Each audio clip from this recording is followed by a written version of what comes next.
everybody, welcome back to the stream. How's it going?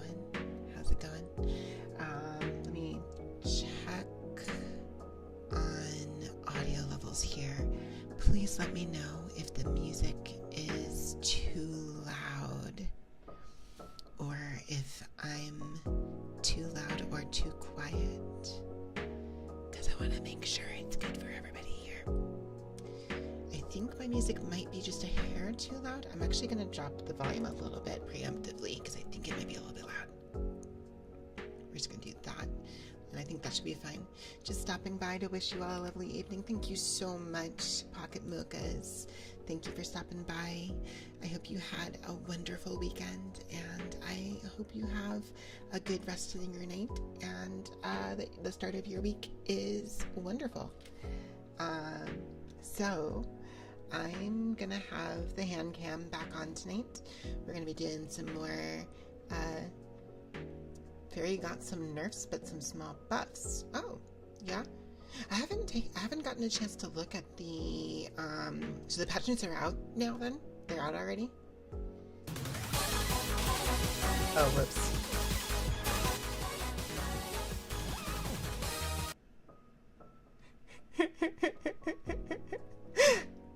Okay, I completely forgot to do that. I forgot to turn that off. Whoops. Sorry about that. Okay, they're turned off now. Jita got some buffs. It seems minor, but it's a start. What? Okay, I'll have to take a look. I'm curious what they actually buffed on her. They just came out. Yeah, I'm definitely curious to take a look. I guess my hopes for it are, I mean, obviously, clearly Jita did get some buffs, but I don't know what they are yet. Like, honestly, outside of, I don't even know what I would want buffed on her outside of giving her a wall bounce back, but I don't think they're going to do that, so, I hope Versusia didn't get nerfed further. Like, if they didn't touch her, I'm cool, so it's fine. But we'll see how it goes. It's fine regardless. Honestly, at this point, EX characters share a rank with their counterparts. That makes sense. I was kind of expecting that, to be honest. I was sort of, weirdly enough, hoping that they wouldn't, because that would give me a chance to kind of like feel out EX Jita in the rank, like the S plus ranks or whatever. But it's fine that they share it, honestly. So it would have made my choice for which character to move on to next very easy if the answer was just going to be Jita, but like, with that not being the case, that's still totally fine. I might try to do Narmaya on stream next week. We'll see. I'm also thinking about, like, I said as much on my last Grand Blue stream, but I'm kind of considering,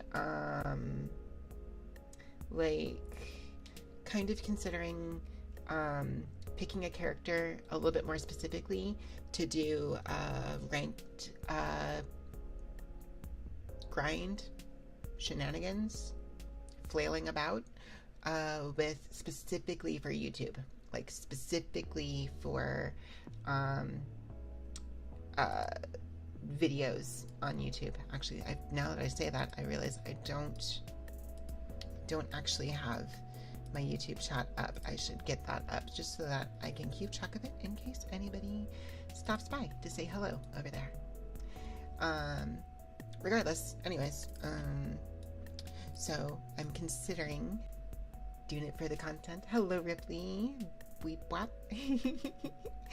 No, but like, so probably pick a character to work on, like, during streams and stuff, but then maybe a different character and just focus on them for a YouTube video, or 2 or 3 or 4 or however many it takes, especially if I pick a character that I'm going to have to put some extra time into learning, which to be honest, at this point is going to be most of the rest of the roster. I think I've got most of like the very simple ones that play directly into my strengths done at this point, and anybody else is gonna require a little bit of figuring out, but that's okay. That's okay. Anyways, so we will see. I'll be curious to take a look at, I mean, it's not what the stream was supposed to be. Should I look at the patch notes and like read them as an ASMR stream? I did not plan on that being what we were doing, but maybe I could. I don't know. Do you guys want that, or would you rather have the Pokemon cards? I think regardless, I'm gonna go back to this other screen here. Patch notes ASMR. Do you want that? Might be the first. I doubt that. I seriously doubt that. But I mean, it would be a first for this channel, so you know. Okay, hang on. Let me yeah, you know what? I'll edit this. Oh, wait, I can't edit the YouTube post. Weird. Alright, whatever.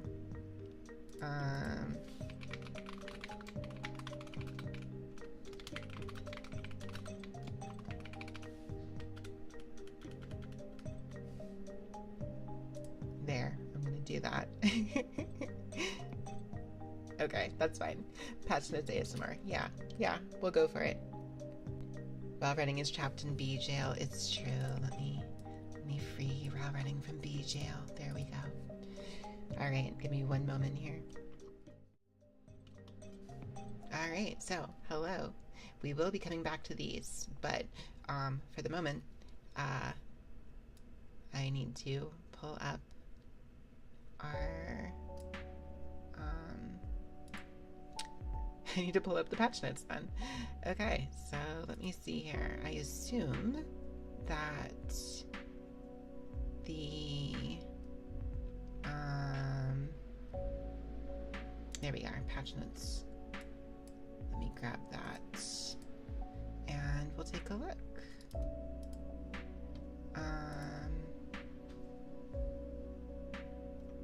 Where is it? Hang on.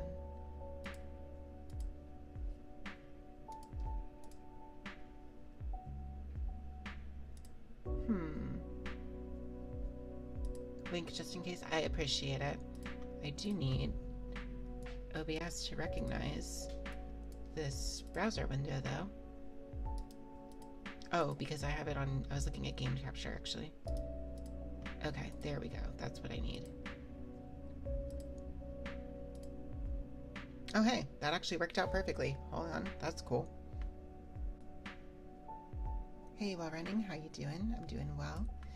Okay, so here we are. This is the version 2.20 patch notes. Thank you so much for the ad pats, gamers. I appreciate it. Wellness joins the fight. A new playable character, Wellness, has been added alongside new EX character versions of Gran, Jita, and Narmaya, as well as some battle adjustments. So, okay. Wellness has been added as a playable character and as an avatar, music tracks, all of the normal stuff. I am holding on to my rupees for Meg, so I have a while, but I did see her trailer and like, oh my god, I want her so badly now. I'm definitely gonna play her. Regardless, I mean, like, low-key watch her like be completely the kind of character I would not be good at. It'll probably happen, but I'll still try her regardless. This wasn't the Granblue and Guilty Gear crossover you were expecting with adding Slayer and all, right? I'm low-key, I am scared of this dude. I am terrified of him. He feels like the kind of character I'm going to be bad at fighting, but we'll see. There's gonna be my job, my hi Jalen, how's it going? Welcome in, welcome in.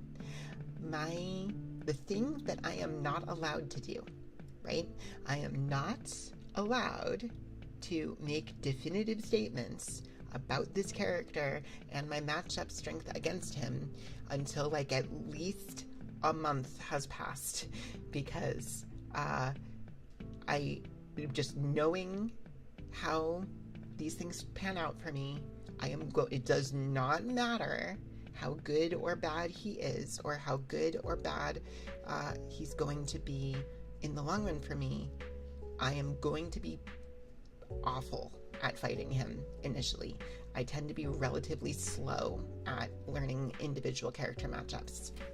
You're watching Tekken Top 8 right now? Fantastic. I hope it's going well. I hope those of you who are following EVO this weekend had fun with that.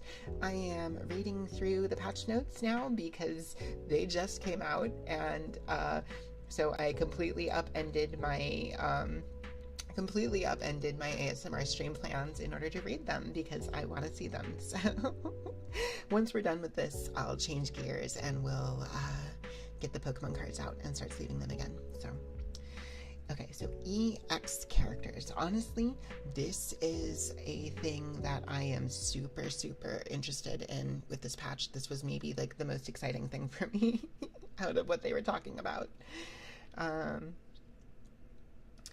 Normally you don't play big baddies, but Virtuosi is a major exception. Same. Very true. Very same. You played EX Normaya for like 30 minutes a few hours ago. Wait, is she out? Wait, no, you're at EVO. That's right. I forgot about that. Let me see. So like, how was she? Did you enjoy her?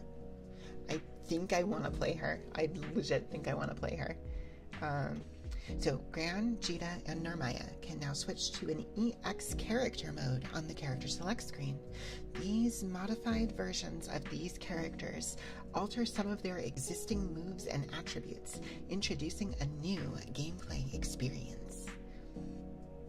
Unavailable to use in story mode. That's fine, whatever. Versus ranks and character levels will be shared between characters in their EX versions. That makes sense. Ranked match records will display separate total matches for standard and EX characters in player info. Oh, replays will also display an EX. That makes sense. The EX versions of Gran, Jita, and Ramaya will also be available to play in the free edition when they are featured in the weekly lineup. So, the free-to-play version just doubled the number of guaranteed characters.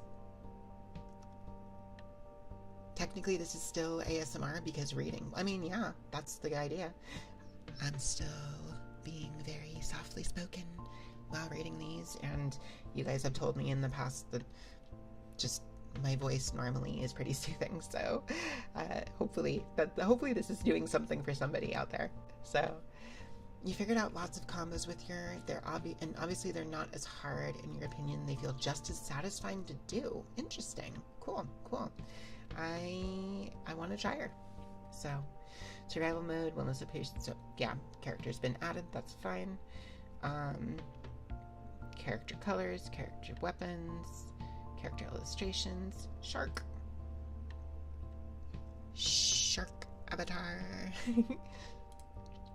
2 music tracks. Oh, okay. So I have all the battle pass stuff, but that's cool that they're available. 4 battle card designs. Yep, more battle pass stuff. Oh, Beatrix's battle pass skin now also available on the Rupee shop. That's cool. The way they implemented her normals from both of her stances was a really nice touch. Yeah, no, really, actually, that's really cool.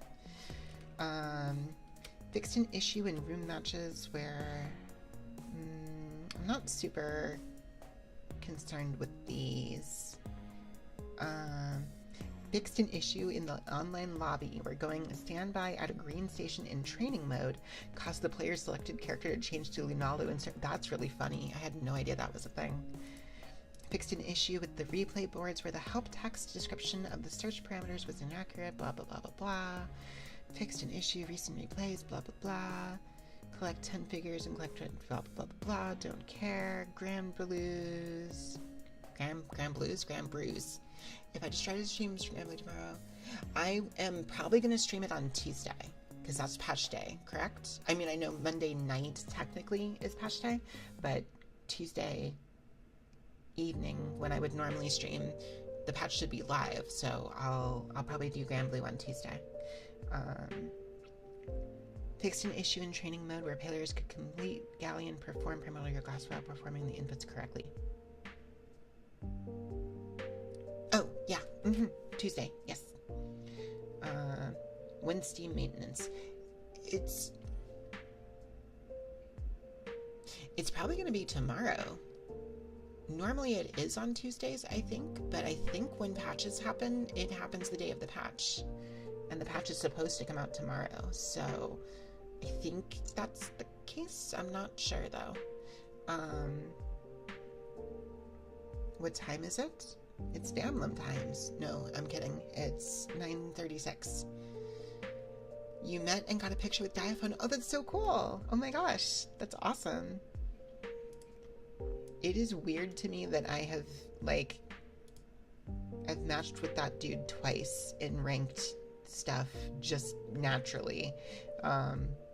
Once in Grand Blue and once in City of the Wolves in Cairo.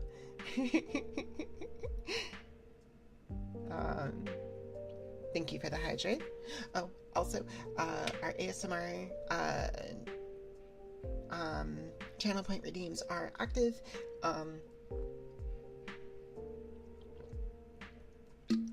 Oh gosh, that made more noises than I meant it to. Hi Blazer, how's it going? So I have a confession. I don't actually have any fizzy waters stocked. However, I have a can of ginger ale that I will use instead, and it should basically work the same. So that's fine. So if you guys want to do that, that is totally an option. So anyways, you saw him at the Tokon Stadium and thankfully managed to catch him right before he got too busy. That's so cool. Did you get to try out Tokon while you were there? Okay, so this is a relatively small scope of characters here. This frightened me. Okay. But we'll start with Jita. Okay. Our changes to Jita focused around expanding her combo options after landing an initial hit, as well as it making it easier to connect into those options. That would solve some problems for her, I think, but let's take a look. We've reduced the startup on the medium and heavy versions of Vorpal Blade, making it easy for their normal versions to connect to into a combo on counter hit, even when landed at max range. The H version in particular can now be used as a stable combo option after landing a far-standing H counter hit, with the second hit's faster startup compensating for situations where the first hit whiffs. Okay, so minor, very minor, extremely minor actually, but I guess that's cool. Just giving her access to those off of more situations where she gets stray hits, I guess. They buffed more people than you expected to. That scares me a little, but we'll see how it goes.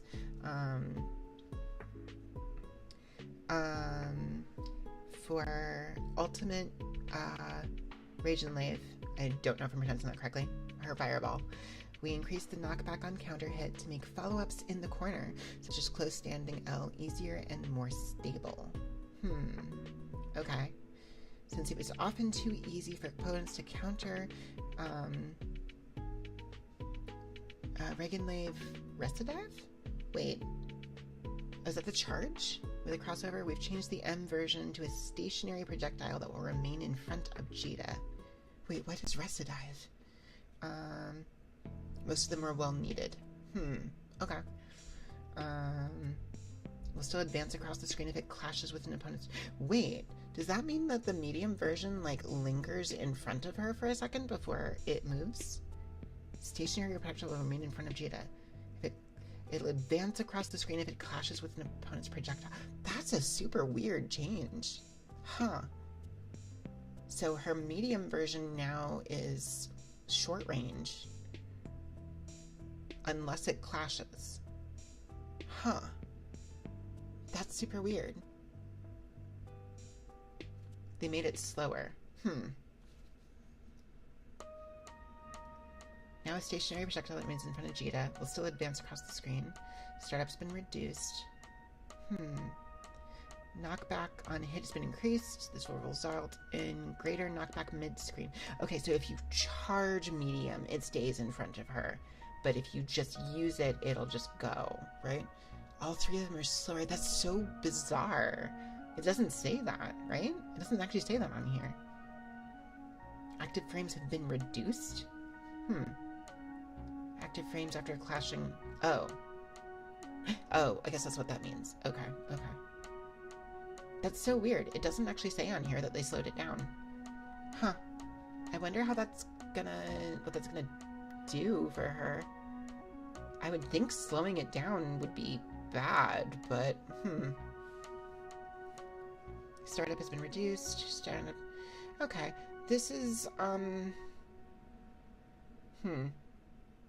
not gonna lie, kind of disappointing. I don't know that this changes much of anything for her.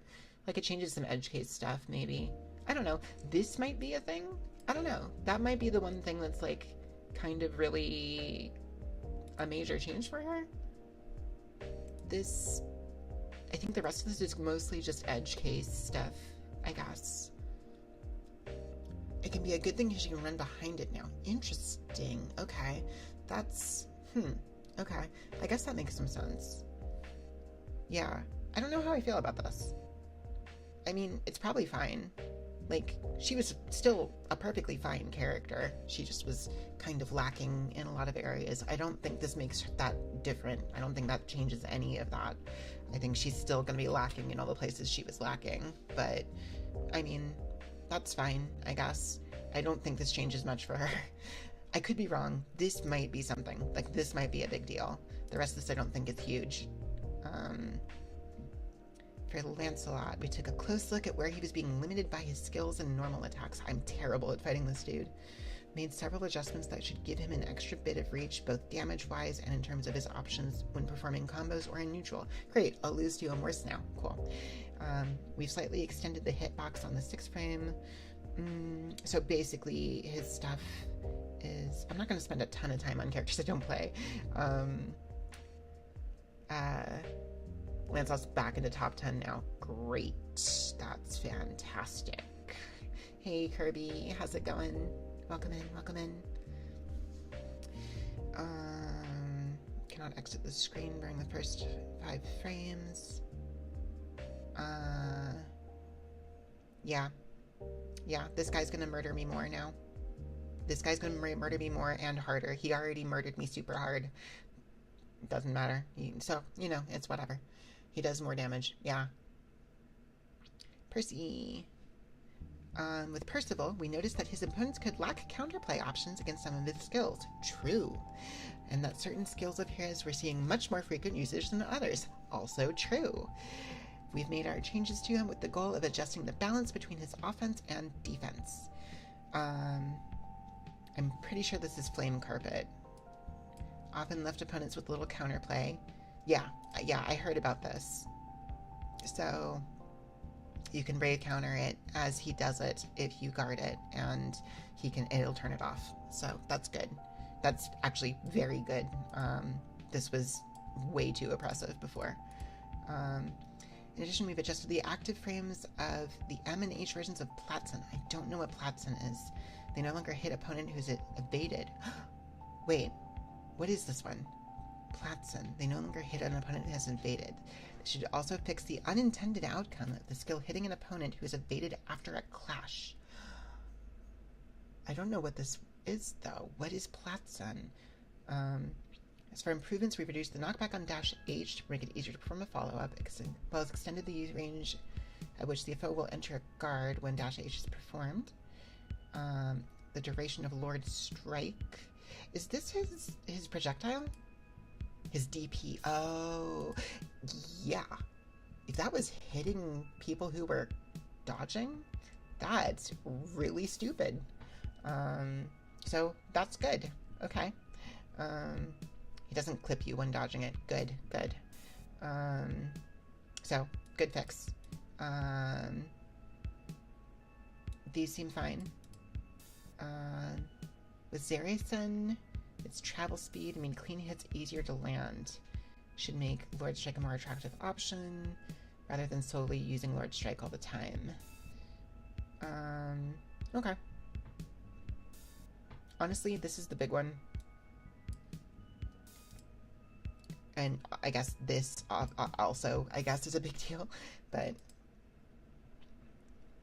Matera. Oh boy, alright. We've adjusted her ultimate skills, which were too often creating situations in which she was at a continuous advantage. Very true. We've also made changes to other parts of her movesets to improve their usability, with the aim of giving her more options in battle. Honestly, I don't mind this,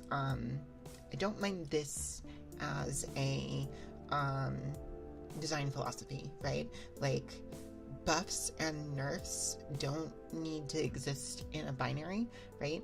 You can do, sometimes, like, you can adjust a character in ways of, like, bringing some things up that needed to be brought up while bringing things down that need to be brought down, and I think that's totally fine.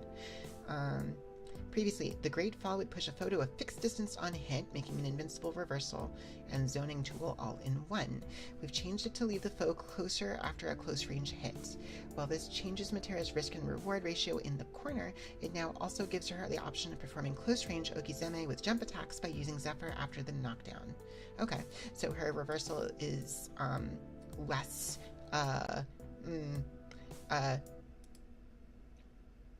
less dumb, I guess. I don't know. Arterial Seal was getting Matera too much of an extended advantage, so we've reduced its duration. Is this Butterfly? I think that's Butterfly, right? As for the Great Fall, we've reduced its startup to make it a more viable option in certain situations. Also increased the hit stop on the H version, making it easier to combo. Okay. Ultimate DP doesn't send you across the map. Yeah. Okay. These seem like decent changes. Like, it's also, I don't think this, like, nerfs Matera that hard, either. Like, Butterfly being, like, less, oh, that is a significant nerf, actually. But, like, that just means that it doesn't, like, it's way less of, like, oh, now it's been set and you just have to, and like the Matera can just wait forever to activate it. So that's fine. Like, you set it and you use it now rather than set it and you have like however long. Oh, so 60 frames. So, so it's what, like a full second? A little shorter? Second? 2 seconds? What does the game run at? Does it run at 60 FPS? I'm not actually sure. Still the same propagation, you activate it sooner. Pressure's still there. Of course, yeah, that's the thing. The Butterfly still will do its job, right? That's still a thing. So that's not, like, I don't think, this isn't a significant nerf to her. It takes some of the more oppressive things away from her kit that really probably didn't need to be there after they also buffed the shit out of, like, her frame data, right? So that frame data is still there. She's still really good. This just makes some of the stuff a little bit less overwhelming. Fairy. Okay. Oh boy, the changes we made to parts of Fairy's moveset in version 2.0 improved her ability to poke and counterattack more than we intended. So we're bringing those back in line. We're also taking the opportunity to adjust the behavior of some of her moves. Our previous improvements to the startup and recovery of far standing L boosted its strength as a poke, so we're extending its hurt box to increase the risk of it being interrupted by the opponent's attacks. Okay, so you can actually clip her, like, more easily. She doesn't just get to poke for free, I guess. They buffed her? Well, the purpose of heal being a possible follow-up to I don't know which move that is, was to provide Fairy an option to break out of disadvantageous situations. However, changes to our normal attacks in version 2.0 resulted in being used much more commonly. We've removed the possibility. Oh wait, is that the side swap? They're slowly but surely bringing back Vanilla Berry. Increase the hit stun for a traveling component of Gigi. Make follow-ups easier to perform after a mid-air hit. So her standing L can be poked more easily. Recovery on whiff is longer now. She can't follow up with heal. So this was the side swap, right? The side swap no longer side swaps, yeah. Hit stun has been increased on Gigi pre-deployment. Oh, so if he hits you while she's throwing him out, I guess. Mid-air hit stun has been increased 14 to 30. Yeah, so this is basically if he hits you on the way out, you're in hit stun for longer, I guess. So I guess she can follow up with stuff. Gigi's behavior has been adjusted to not be affected by hit stun. What does that mean? Mid-air hit stun has been increased. His behavior's been adjusted to not be affected by hit stun? Oh, this is still pre-deployment.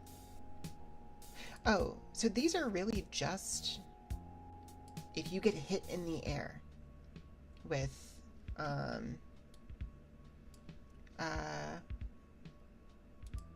hello Echo, how's it going? Am I pronouncing that correctly? I know I asked this question last time, but it's good to see ya. Welcome in over there on the YouTube end. So I'm not sure I completely understand this. This is basically just if she throws this dude out, if she throws Gigi out and you get hit by him while you're while you're in the air.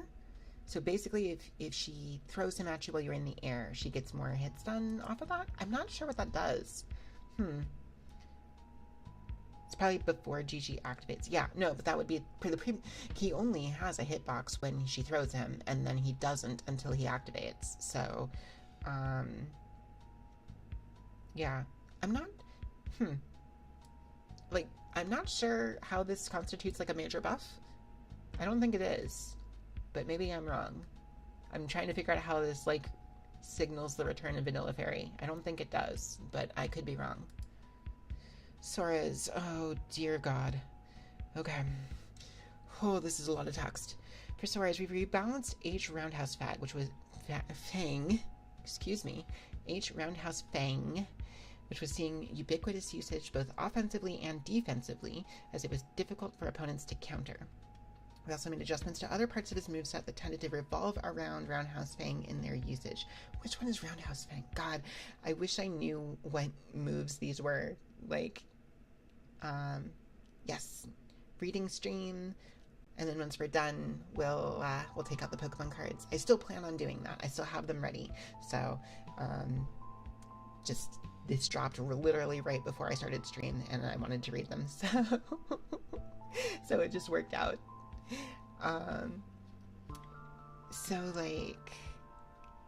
Okay. Roundhouse Fang, I mean, it doesn't matter. Both of his... Okay, Impact Knuckles is his Lariat. Roundhouse Fang is probably his... is that his multi-punch, or is that his DP? Punch the Stars is the ground punch. Is this the DP? Impact Knuckles would launch the opponent too high on hit, shifting mainstream follow-ups. We've adjusted the launch height. Okay, that's fine, I guess. Can open Grand Blue and read the moves that way. I mean, I could also do this, where I just go Grand Blue, Death Loop. And Sora's special moves. Impact Knuckles is his Lariat. Roundhouse Fang. That is his DP. Okay. Punch the Stars is the multi-punch. Okay. Okay. So his DP, his EXDP got nerfed. And it as the joke of reading bad because boring? Oh no. I mean, I hope it's not boring. I hope it's not. I hope this is enjoyable. Okay. Anyways. Okay, so this is his DP. Not that my reading is boring. Thank you. I'm glad to hear that. Because, yeah, his EXDP, or, yeah. Okay, but that, what, did it push back too far?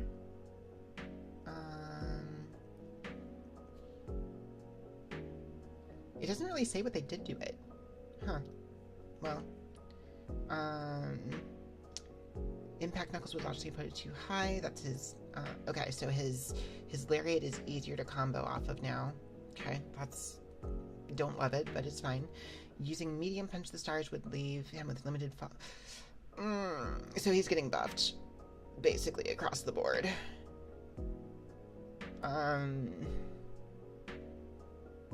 Increase startup frame by 1. You'll be strung into a combo with triple attack when the foe is crouching.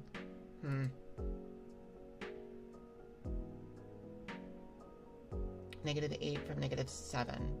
Oh. So it's just a little bit more minus. Huh. Okay. So he's basically just being buffed across the board. Alright. Great. Wonderful.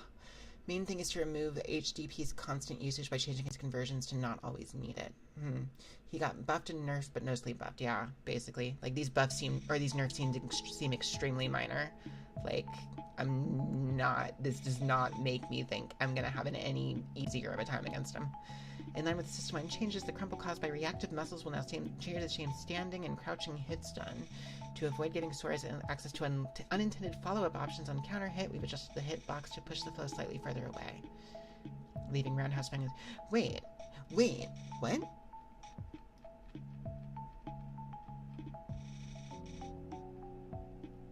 Crumple state. Hit stun when crumpled from standing state is now the same direction as hit stun when crumpled from crouching state. Oh, that's really cool, actually. I completely missed that. Huh. So standing combos now, there's going to be less things that require the opponent to be crouching. Sora's getting buffed wasn't on your bingo. Doesn't he have, one of, the highest win rates online? Like, I think he has, legit the highest win rate across the board online. It's kind of insane. So him getting buffed is certainly a choice. But, whatever. As for H roundhouse, yeah, okay. Don't love it. Don't love it. I already hate fighting this dude, and it's just gonna get worse, but that's, it's fine. It's all fine. I was losing anyways, so the second highest, yeah. He's already miserable to play. Yeah, no, again, second highest win rate online. Second highest win rate online, and they buff him, but okay, sure. I get that he wasn't necessarily, top tier, I guess, but, I don't know, man. Sometimes more than that matters, but, adjustments to uses were focused on strengthening his starters and combos when he lands a guaranteed punish. Off topic, but Arslan Ash is now the 6-time Tekken champion. Oh my gosh, wow. That's wild. Let me see here. We've extended the travel distance and reduced the knockback on dash H to make it easier to land a follow-up hit on the foe. For close combat, it was often difficult to tell whether a continued combo is possible, so his combos have been made more consistent. Which is fine, I think. Reduce the recovery of Rat Race by 1 frame, making it possible to combo into crouching M on hits. Wait, that sounds like a bigger buff. Because that sounds like it enables things for him that weren't possible before, so that's more than just making it more consistent. My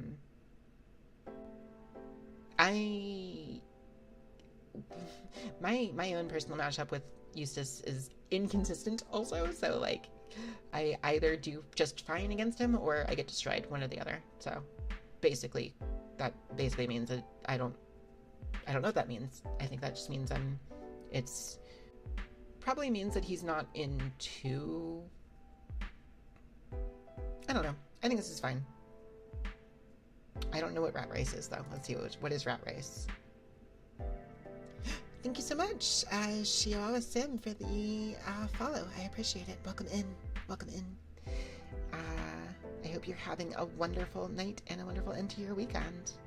Where the crap is Eustace on this thing? There he is. What is rat race? Oh, it's his, okay. Love the name, very punny, like Sugar Crash. Yep, that is the joke.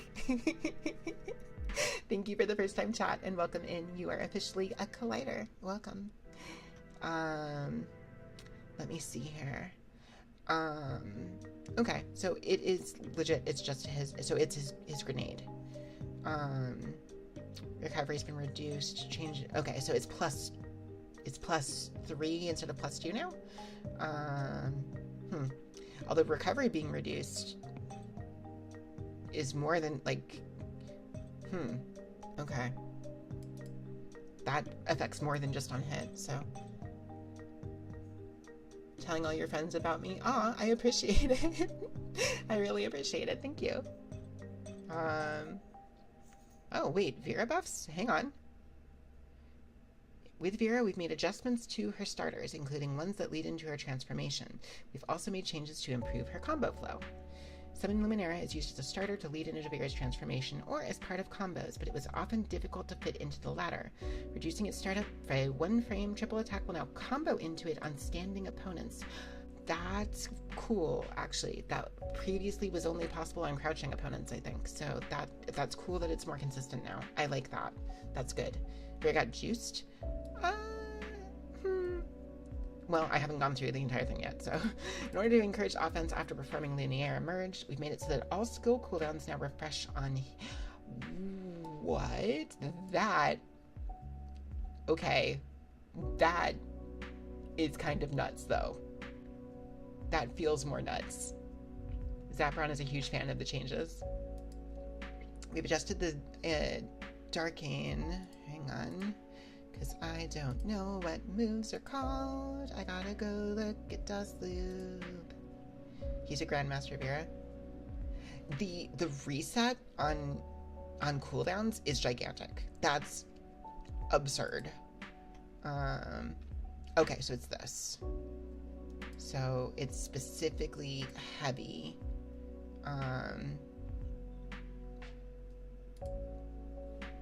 We've adjusted, transformed, and charged to be +2 on block, with the intention of compensating for situations where Vera has difficulty gaining an advantage.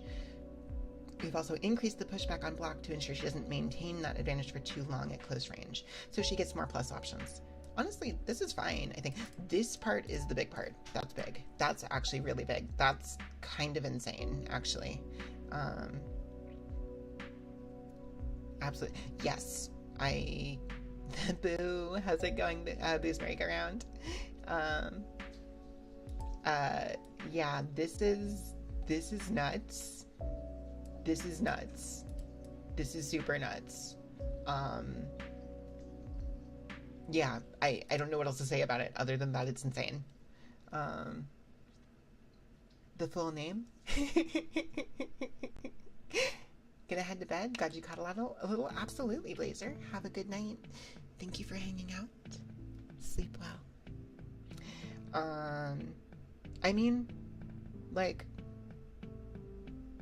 yeah, I don't think this is enough to make Vera, like, a problem.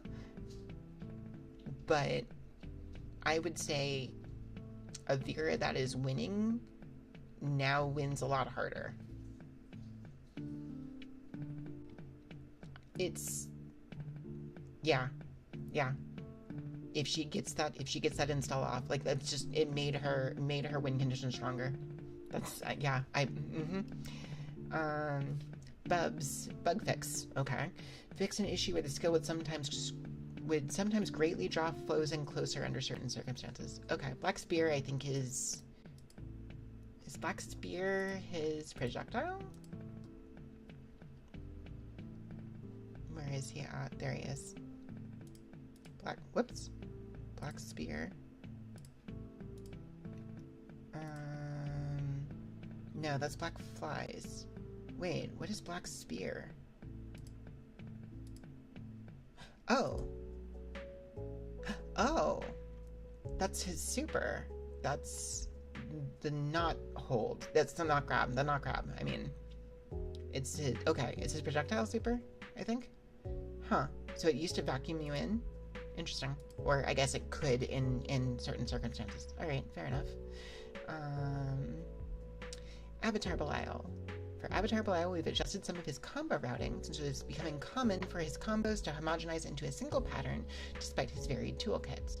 Limiting the usage of certain skills and improving his overall damage should result in more clarity in his offensive decision-making. Each version of Pact can now only be used once during a combo. The only exception is if Pact is used as a combo starter, in which case the same version may be used more than once during the combo. Oh, once more, not more than once. The scary one? Wait, did he get buffed? We've removed the wall bounce from Carnal Passion. We've also made it safer on block. By reducing recovery on the second hit, it's now possible to follow up with close standing. Reduce the frame advantage to -2. I'm not sure how big this is. Wait, they buffed him a lot? That doesn't sound like they did. Like, this sounds... Huh.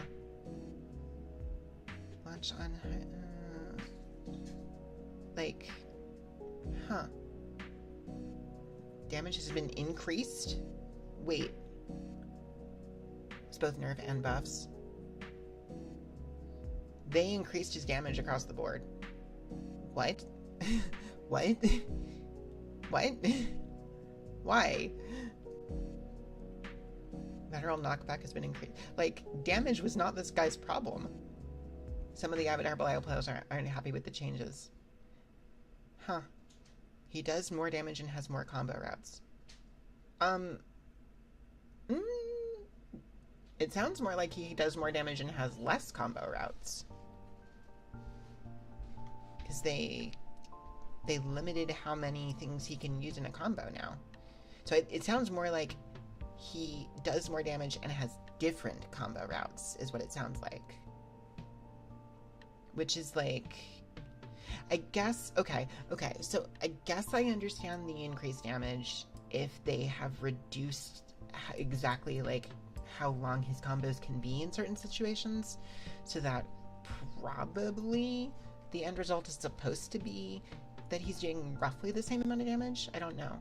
They low-key gave him the Nier treatment. Gotta use a brain with him now. That's fair, I suppose. Huh. Anyways, Grimnir.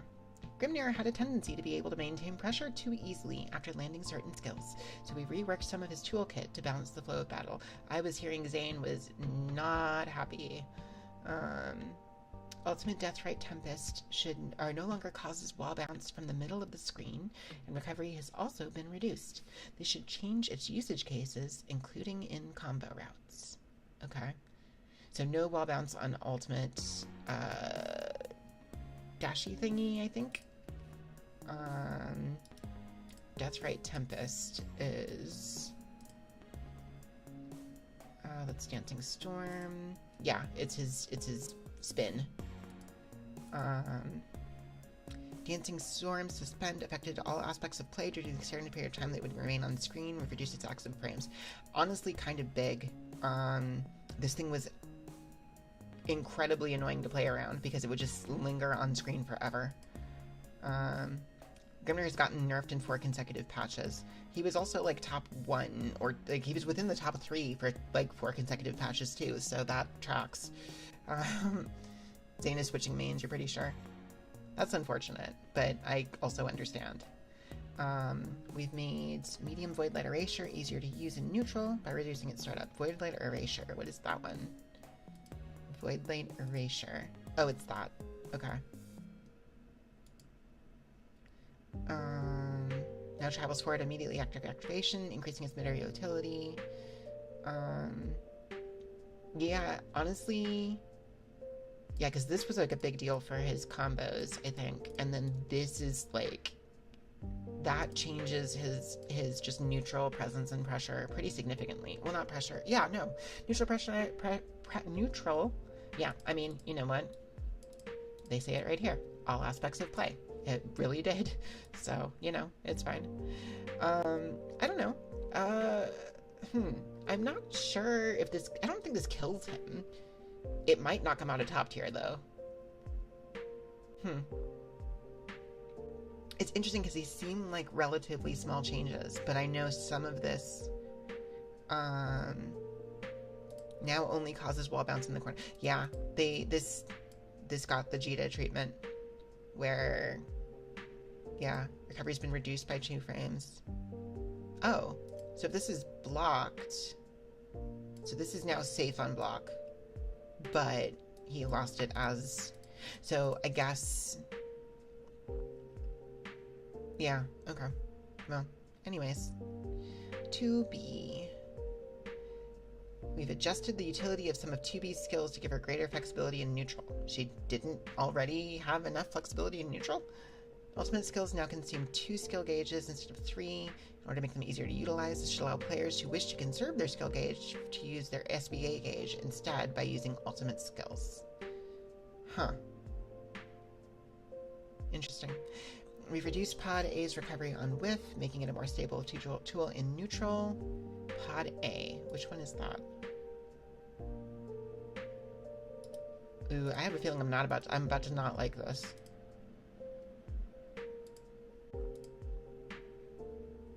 Oh, okay. I was worried it was this one. This is Pod C, though.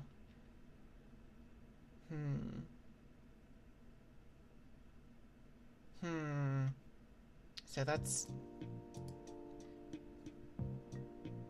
reduced as more stable tool in neutral. This should make it less likely for 2B to be punished after a whiffed medium normal attack into Pod A. Because she needed her whiffed moves to be safer. Reduced startup and increased active frames on jumping M should make it more formidable against mid-air foes and help players differentiate it using it alongside jumping H. So, I don't know that these are gigantic buffs, but these are definitely buffs. Jumping L can now chain into itself 3 times. I'm sorry. The second and third attacks hit high and have reduced launch height. I'm sorry. Startup has been reduced on jumping M. Active frames have been increased. Okay, yep. They just buffed 2B outright. The tossed knuckle now bounces on the ground once and can be struck after bouncing. Multi-strike protocol? What is that? Wait, is multi-strike protocol just her... Oh, it's just her whiff, right? Oh, no, that's the end of... Wait, what? Oh.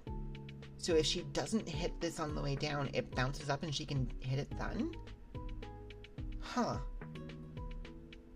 Huh. Huh. Huh? Huh. Okay, sure, alright. Right? Am I wrong about that? Am I correct about that? That's what that means, right?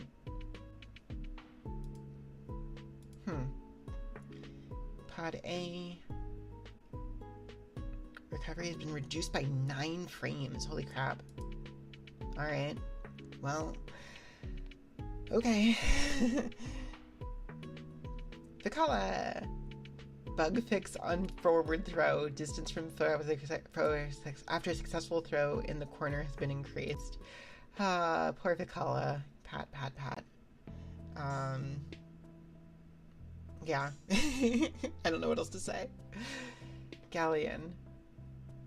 Okay. I can take a breath. Only bug fixes. Fixed an issue where damage did not scale correctly as intended.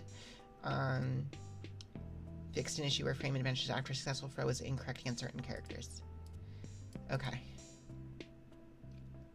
I know this character is considered to be not the best. I have, no joke, close to a 0% win rate against her. I have maybe beaten her in queue 3 times total, and she was everywhere. So yeah, I'm very, very bad at fighting this character. I was low-key really, really scared she was going to get buffs, regardless of whether or not she needs them. But she didn't, so I'm safe for the moment. Or rather, not safe. I will probably continue to keep losing to her. So, whatever. Applied other minor bug fixes. Thank you for playing Grand Blue Fantasy versus Rising. Okay. Wait, so wait, hang on. So, Jalen, did they have... I was not gonna lie, you thought they were gonna buff her. I did too. But apparently not. So, did they... I was hearing people say that they had the additional, like, so many people say she's awful. I think a lot of people are downplaying. I don't think she's top tier, but I also don't think she's as bad as people say. I think I think the people who are claiming like bottom 1 for her are either not arguing in good faith or are just... I don't think she's that bad. I really don't. I don't think she's that bad. I realize I might just be saying that because I lose to her all the time, but like I really don't think she's that bad. She's not. I don't think she's higher than mid-tier, but I also don't think she's necessarily that bad. I don't think she's that bad. I really don't. She's not that awful. Anyways, though. So, yeah. Honestly, so, okay. What scares me out of this? What scares me? Disappointed, but whatever. Terrifies me. This is fine. This is fine. This is fine. Scares the ever-loving shit out of me. This is fine. This is interesting. This is fine. Oh, sorry. My brain short-circuited. The additional, like, game modes or whatever, what was it? Super Ultimate and whatever, the special, the super simplified modes. I was hearing people talk about it as if they were, like, available to play, but I don't see anything about them in here, so clearly they're not ready. Like, were they actually there, or were people just making stuff up? Because I was hearing people, like, dooming hardcore about them, but I don't know if people were just making things up, or if they were actually available at EVO. This is interesting, might be terrifying, might not be. I'm not actually sure. Thank you so much for the hydrate, Callium. I appreciate it.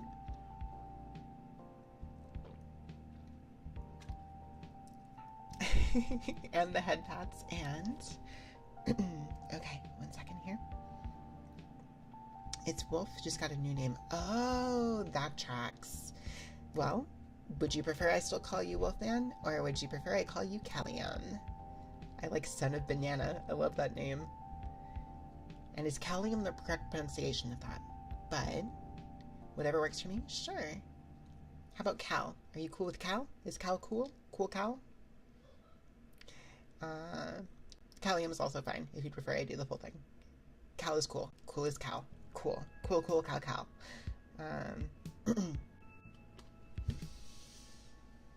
Callium. Callium.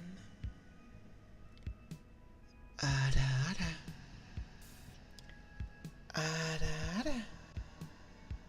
Ada, ada. Ada, ada.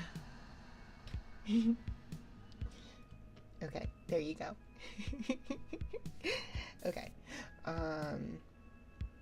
You haven't heard nor seen anything about that. You were basically around Granblue the whole time. Okay, then I think people were making things up. Okay. Because people were saying that, like, the super ultimate, I think what I saw people saying was, like, super ultimate mode, like, auto-blocked everything and basically lets you have perfect defense. And, like, that it meant that the only way you could open somebody up was by grabbing them, which seemed wrong. And now I think it probably was wrong, because if it wasn't actually there to be tried at Evo, I'm not sure where they were seeing that. So I think somebody just made stuff up. So, anyways, yeah. So like I was saying, disappointed, but also it's whatever. We have a whole new like moveset for her now, so we'll see. It's very scary. This is fine. This is fine. This is fine. This is fucking terrifying. This is fine. This is probably fine. This is interesting. Might be super big, or it might not, just kind of be about the same with some additional, like, combo potential. This was a bug fix. This is probably fine. This is also probably fine, but he might not be top tier anymore. I don't know why they did this, but sure. Poor Vakala. And I'm fine. You were in the booth like 3 times, only able to play against other people. You didn't hear anything about that. Okay. Yeah, so, I mean, you had a rough week being here. Always a pleasure. Hope things happen. Aw, thank you, Cal. Thank you for the lurk support, as always. I hope you have a good night. Hello, Rex. Hello. Maybe it's true, but to your knowledge, you know nothing. Well, from the sound of it, if the like super ultimate mode does work that way, there's like no chance that actually is allowed in ranked queues, and it also would be banned competitively. So I don't mind you, Vermilion made it to top 8 with 2B and they still buffed her. I don't think she needed buffs. I really don't. I don't get it. I don't understand that. Like, they buffed things she was already good at for reasons, I guess. I don't know. This is a weird character, so it's always difficult to figure out with weird characters how strong they are, actually, relatively speaking. But I don't think she was struggling in neutral. Like, her being a neutral beast is like the whole point of how she works. So the stated goal of making her better in neutral is like, okay, I guess. Why does she need that? I don't know. But it's fine. Whatever. It confuses me. I don't know that it's gonna be a huge deal. Maybe it will. Maybe we have top tier 2B now. Maybe we're back to her being, you know, I guess she never actually got her chance to like go into major seasons or go into majors with her when she was actually top whatever. So now maybe she gets that chance. I don't know. Super smart mode that you saw. Okay, that was it. You never picked it. Okay. Did you look at anything? She did not. She's not on the list. I mean, she kind of did, I guess, in the sense that everybody got anything that does crumpled states works on standing characters the same as it does on crouching now, which I believe means, I think that works with Firefox for her. So outside of the universal change, she didn't change at all, which is fine. I don't think you all needed much of anything. I think she was mostly fine. Like, she's not, like, here's the thing. When it comes to the roster, when it comes to fighting games, in general, and Granblue as well, there's a lot of characters that are fine. They're not top tier, but they're fine. They don't need anything necessarily. So the goal becomes like, okay, what are you trying to do? Are you trying to balance the game, or are you trying to create new top tiers, right? So, like, see Vipers on the big screen? Oh yeah, absolutely. Like, for example, like, I think, you know, Narmaya is fine. Is she top tier?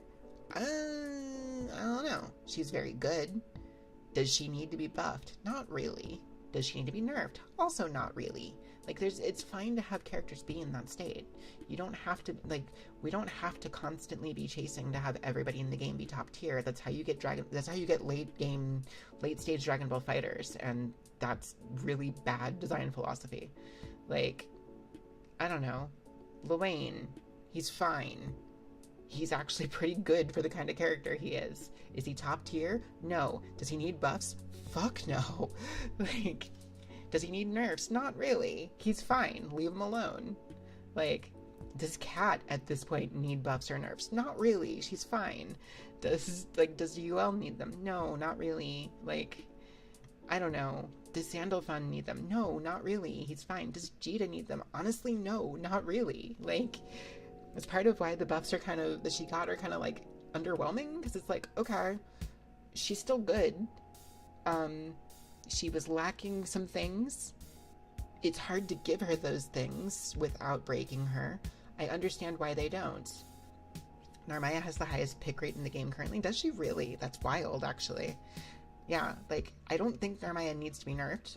She definitely doesn't need to be buffed, right? Is she top 1? No, of course not. But, like, she doesn't need to be. Like, I don't know. I feel like there's this sense when it comes to fighting games, when it comes to fighting game players, where it's like, if my character is not top 1, they need buffs until they're top 1. And it's like, no, you also don't need to be buffed till you're top tier. It's like, you can be in a state that's like perfectly reasonable. Like, I don't know. I think, and like, honestly, with Granblue, like, the thing is, most of this roster is in that position. Like, the majority of the characters here are in that middle ground area where they don't really need anything buffed. Amaya does have a little bit of bullshit in her kit, but they can't nerf her because they'll gut her, and if they buff her too much, she'll be top 1. Yeah, I don't think she needs to be nerfed. Like, part of her, she does have some bullshit in her kit for sure, but like, also she's a higher execution character, and I think that's okay. She can have some bullshit. Some of that bullshit is hard to do, and if they take too much away from her, then I think she gets hurt a little too much. If they buff her, I'm gonna say it, if they buff her at all from here, you suddenly have a top 3 Narmaya, I think, if they buff her at all. And we don't need that. I don't actually think that's good for the game. Like, I don't know.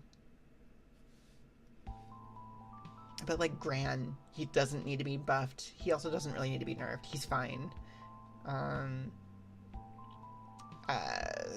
Who else? I don't know. I have no clue how good or bad this guy is.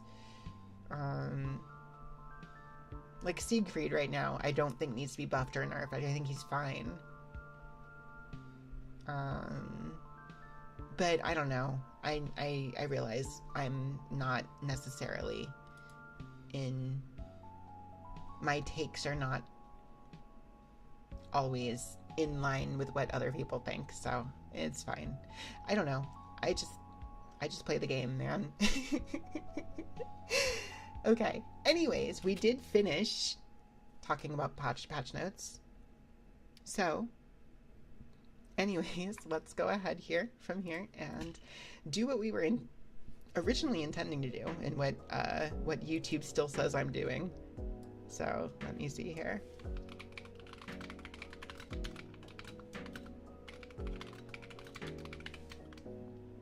There. Okay. So go ahead and turn this back off and turn this. Wait, is it this one? I think it's this one.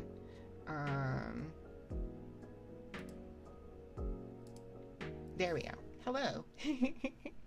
So, initially, we were going, and we're still going to, initially we were going to work on sleeving some more of my Pokemon cards down here. So, I'm still totally fine with talking Granblue, by the way. Do not mind doing that at all. So if you guys still want to chat about that, please feel free to speak up about that, that's totally fine. But in the meantime, also, of course, if you want any redeems for any of the ASMR redeems are all still at play, including the fizzy water. That is definitely fizzy water and definitely not Canada Dry. Don't worry about it. But I have it and it can be done if people want it. So,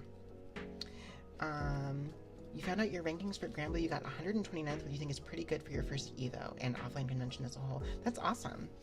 That's super cool, actually. You did amazing. Just going to Evo and competing is, in the first place, is really cool. And then, like, you did really well, honestly. So, first off, we have a Kakuna. The artist for this one is Hajime Kusajima, and it is a card from 2004.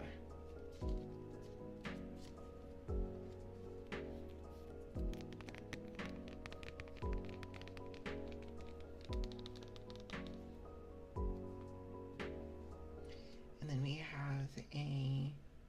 Is this a holo? It's not really a holo.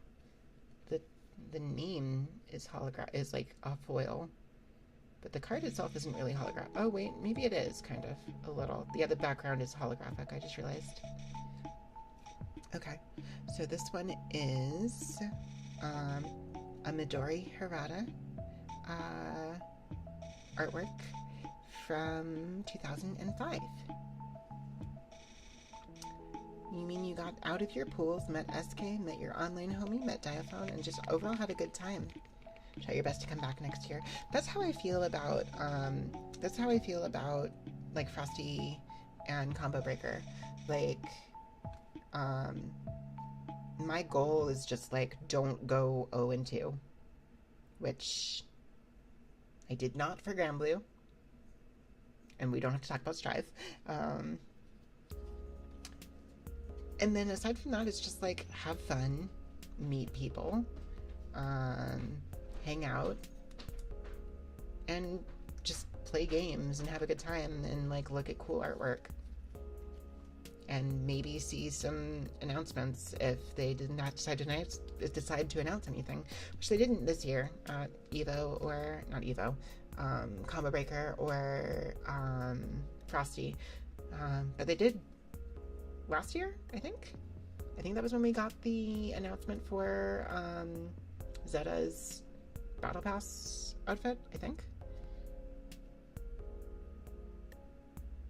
Anyways, we have a Drowsy. This one is Tomokazu Kamiya is the artist, and this is from 2005.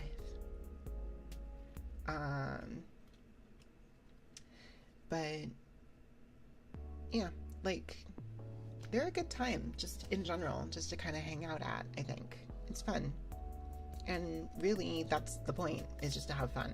Like, here's the thing, like, I don't know, I don't really have any aspirations to like make top 8 at a major. I don't.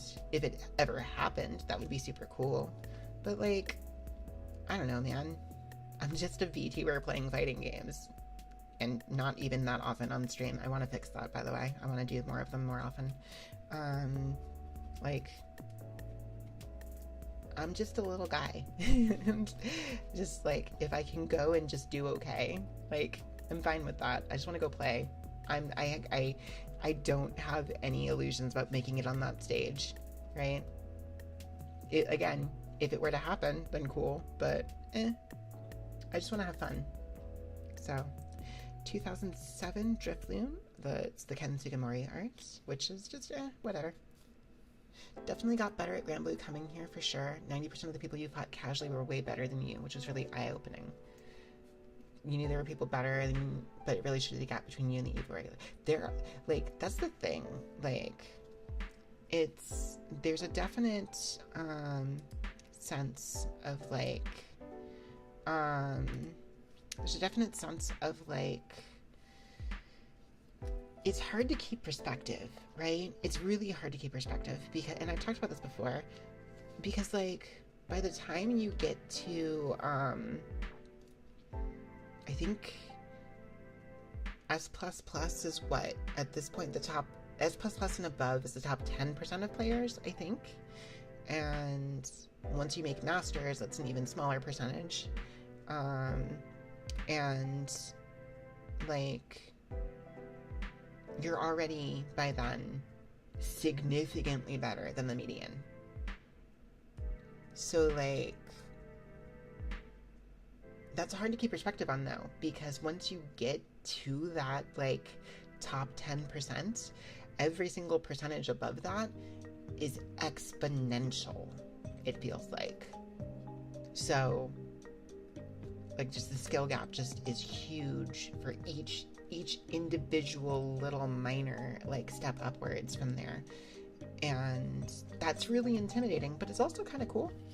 But it also makes it very easy to lose perspective, I feel like. So we have a Ditto. This is a Yukimori card. I believe we've been setting these aside to show catch-up if he shows up. I do see him in there in the chat now that I look, but I also know he is currently streaming, so we're going to set this aside so we can show him if he stops by. You just want to learn and get better at games? You don't think you could ever get good enough to make a top 8 in a tournament? I mean, it depends on the kind of tournament you're talking about. Like, more casual tournaments, it's definitely possible. Granted, I've never done that, but to think that a small percentage of people can be so prominent was truly surprising. The thing is like, oh, we have a full holo here. This is a Deoxys EX. The artwork is by Mitsuhiro. Is it Misu? Hang on. Mitsuhiro Arita. Yeah, we've had a couple of those before. And this is from 2005. To think that a small percentage of people can be so prominent was truly surprising to you. No, I get that. You're definitely second-guessing your abilities during some of those sets, really asking yourself, am I really good at what I do? I fully understand that. It's so easy to do when you're in those top situations. Like, even in, like, online queues, honestly. This one is a Typhlosion with an illustration by Hisao Nakamura from 2006.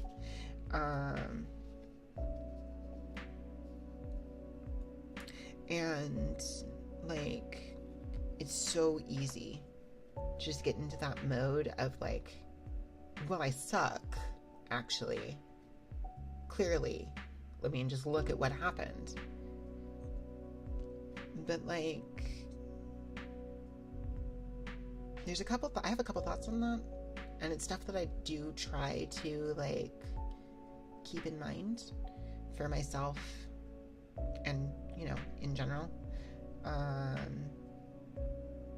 But, like, fighting games are volatile by their very nature.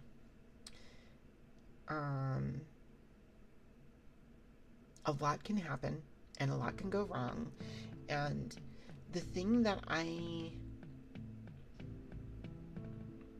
try to hang on to is, like, the fact that I have seen tournament level players that are clearly way better than me at majors, making it to, like, what, top 24 or whatever, and they still get blown up.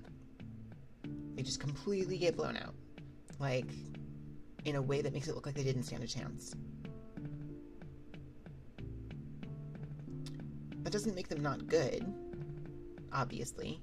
Like, they're still very good, right? They're way better than me. That doesn't mean that they're not good. They just happened to lose to that extent, whether that's because, you know, it was a matchup they're not great at dealing with, or because, you know, they're just having an off day, or just the skill gap just happened to be there between them and their opponent. But it doesn't mean that they aren't good. And if that can be true for them, that can also be true for me. So, like, just because I get blown up or go on a losing streak or get perfected, it doesn't mean that the work I've done to get where I am is invalid, and it doesn't mean that the progress I've made isn't real, and it doesn't mean that I'm, like, not relatively very good at the game. It just kind of happens, you know? So it's hard to hold on to that sometimes, especially when things go very badly, but I think it's worth trying to keep in mind, I guess. And I definitely always take my own advice on this, for sure. I never, ever need to be told this myself. Definitely. Anyways. This is a Quill Lava. I think we may have seen some of these before. This is Midori Harada from 2006. I think we may have run across these ones earlier in another stream. That's okay. There were 3 sets you ran that will stick with you from here on out. You've had a really good Versusia, a really good Giada, and really good Geo, and a really good Zeta. Only at that 3rd set did you regain the confidence that you lost earlier. Well, I'm glad to hear that you, that they were meaningful sets for you, for sure. I may or may not have gone on a giant losing streak online on my Cagliostro before stream tonight. By which I mean I absolutely did. I got destroyed. Well, no, I shouldn't say that. I didn't get destroyed. I just happened to keep losing. Some of those sets were actually closer than they could have been. So I didn't get destroyed. I did okay. I'm actually not feeling the worst about my Cagliostro at this point. Even though definitely I'm not good. I shouldn't say that. I'm not as good with her as I really should be, I think, to really be pushing. But maybe I'll change that too. I do genuinely believe I can get into Masters with my CAG where she is right now. It's just going to be hard.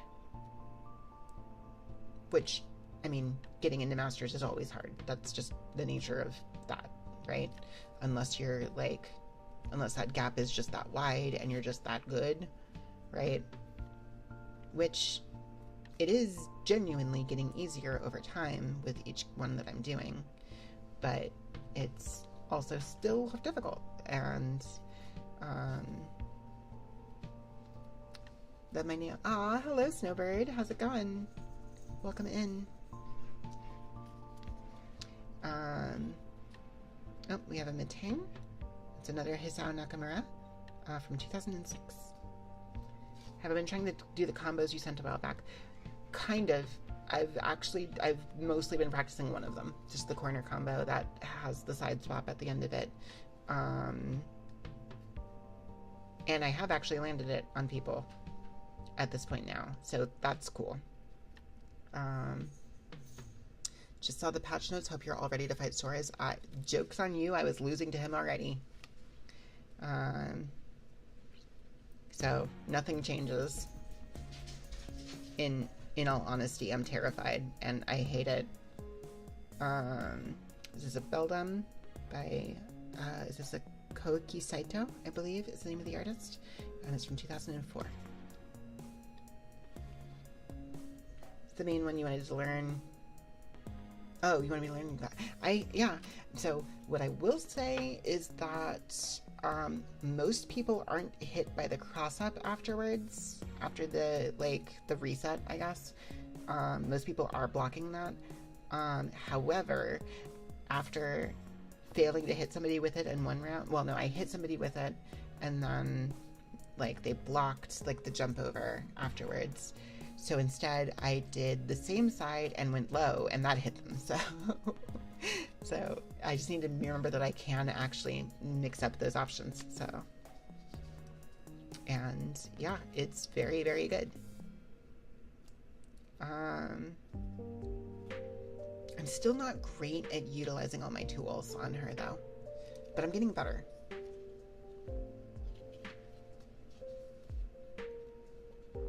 Talking about Nimbus side swaps? No, we're talking about Cagliostro.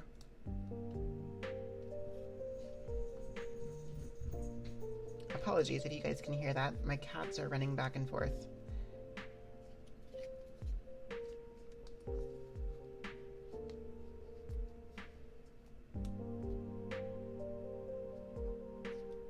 Oh, thank you for the hydrate.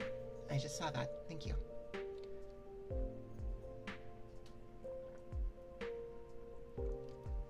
I have cats. Yes, I have 2 cats.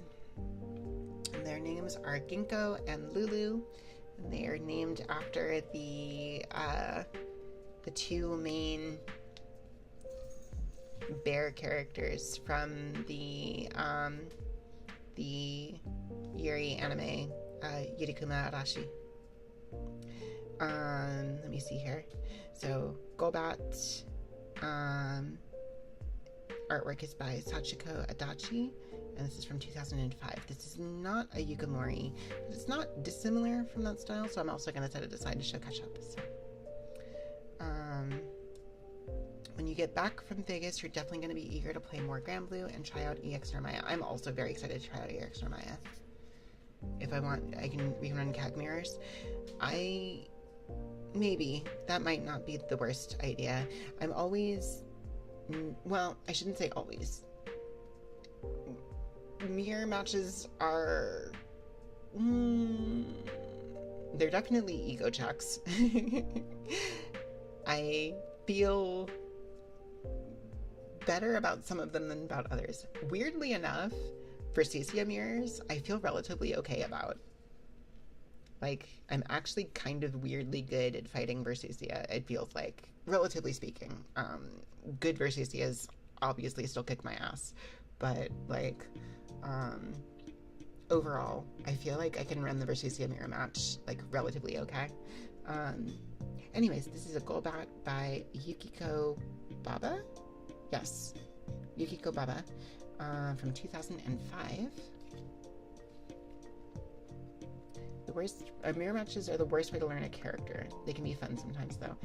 They are the actively playing mirror matches, I think, aren't the most conducive to learning a character outside of letting you see things you might not be doing on your character. Maybe that's because you play Luane. Okay, yeah, Luane mirror matches have to be hell. I don't know how helpful any of that would be for anybody. I really don't. I fought a Luane and got my ass kicked by one earlier on my CAG run. Mostly because it's just like, man, like, aggressive Luane play is just like, part of the problem is that I definitely still play too passively. So, like, letting Luane get rolling, like, it was just really frustrating because, like, literally they just ran to the corner and started eating over and over again. I'm like, okay, I did some damage to you and now it's gone, so. You're gonna be so conflicted on Tuesday because it's the Grand Blue patch and Demon Slayer Hinakami Chronicles comes out. What's up, Dr. Smug? Hi. Hello. We have a Zubits from Sachiko Adachi from 2005. It's a Zubat. I am aware it's pronounced Zubat. I just like saying Zubit. We have another Zubat. Thank you for the head pats. This is from Tomokazu Kamiya from 2005. Hang on, please. There we go.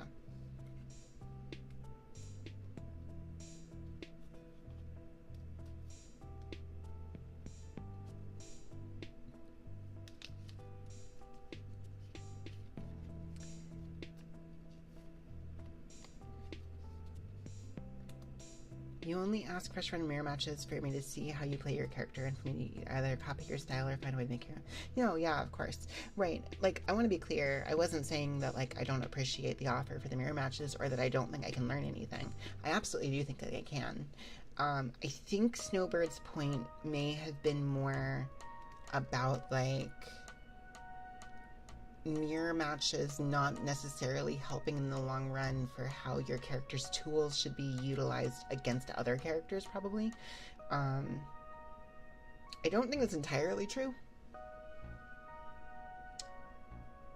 But when you're playing a weird character, and Luane is a weird character, then I think that's a little bit true. So, like, similarly, I have a feeling 2B mirror matches would not help you learn how to play the game, or not help you learn how to play 2B against other characters. Speaking of, like, characters that I don't think needed to be buffed. Anyways, it's fine. Wurmple, it's the Ken Sugimori art, and this one's from 2007.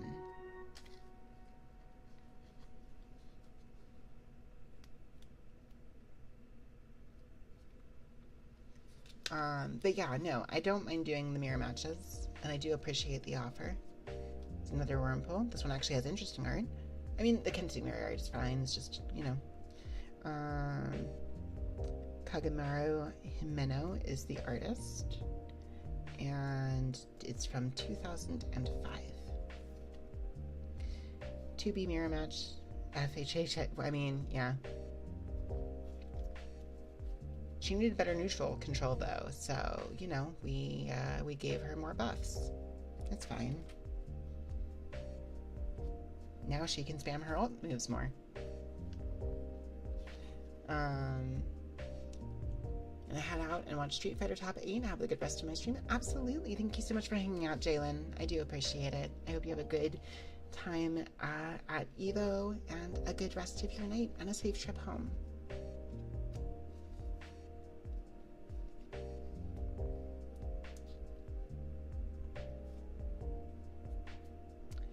So let's see here. We've then also got a Beedrill. Is this a... Oh, this is a holo. Or it's kind of a holo. It's a little bit of a holo. This is by Masakazu Fukuda. And it's from 2005. This is right on the verge of making me extremely uncomfortable. I don't like Beedrill. Vera got a lot more dangerous. Yeah, that... I said earlier when I was going through the patch notes that, like, I'm unsure what to think about those changes. Except that I do think the cooldowns resetting when she gets install is insane. That sounds nuts. Like, maybe it's not as nuts as I think it is. Because, like, I don't know.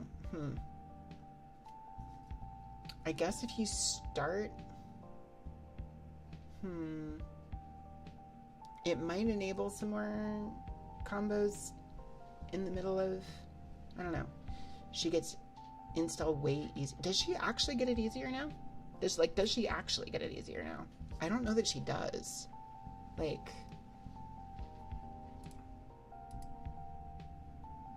Like, did those changes actually make it easier for her to do that? I don't know that it did. I mean, I guess... Because, like, I'm not sure that...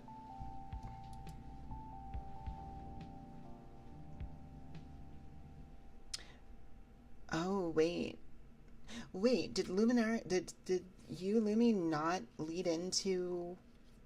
Did that not lead... Because I know, like, the extended combos only worked on crouching opponents, but did Luminara not lead... Did that not work on standing opponents before? You lead me into command crowd. Okay. Okay, that actually might be a problem. That actually might be a huge problem. Okay. Nope, okay, I understand now. I get it. Yeah, no, that's actually a giant problem. Okay. Yep, alright, well, that's cool. Of course, it happens after I've already gotten Vera to Masters. That's fine. Another Beedrill. Holographic. This one's less uncomfortable for me. From 2004 by Hajime Kusujima. And free cooldowns after that. Yeah, Yeah, it might be a little absurd, actually. So, basically, I guess. Okay, so wait, hang on. Does that actually just work out to the idea that, like, if she hits you at all, and has 50 meter, she just gets to install? That's it. That's all she needs now. 50 meter and hitting you. Right? That would track, right? Well, alright.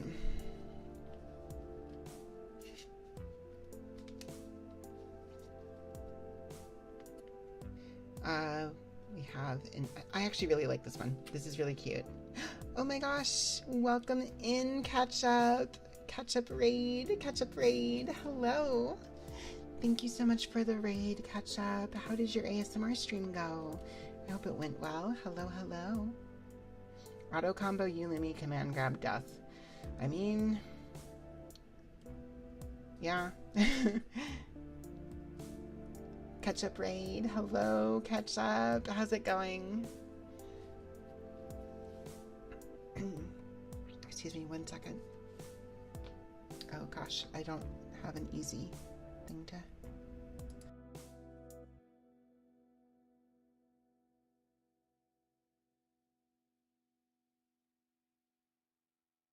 Okay, sorry about that. Hello, Ketchup. How did your stream go? Welcome in, Raiders. Hello. I hope you had a good raid, Ketchup. I hope it's going well. Hello to everybody from Ketchup's raid. If you're not familiar with me, my name is Sucrose Yuri Shigeki, also known as Sucrose Collision.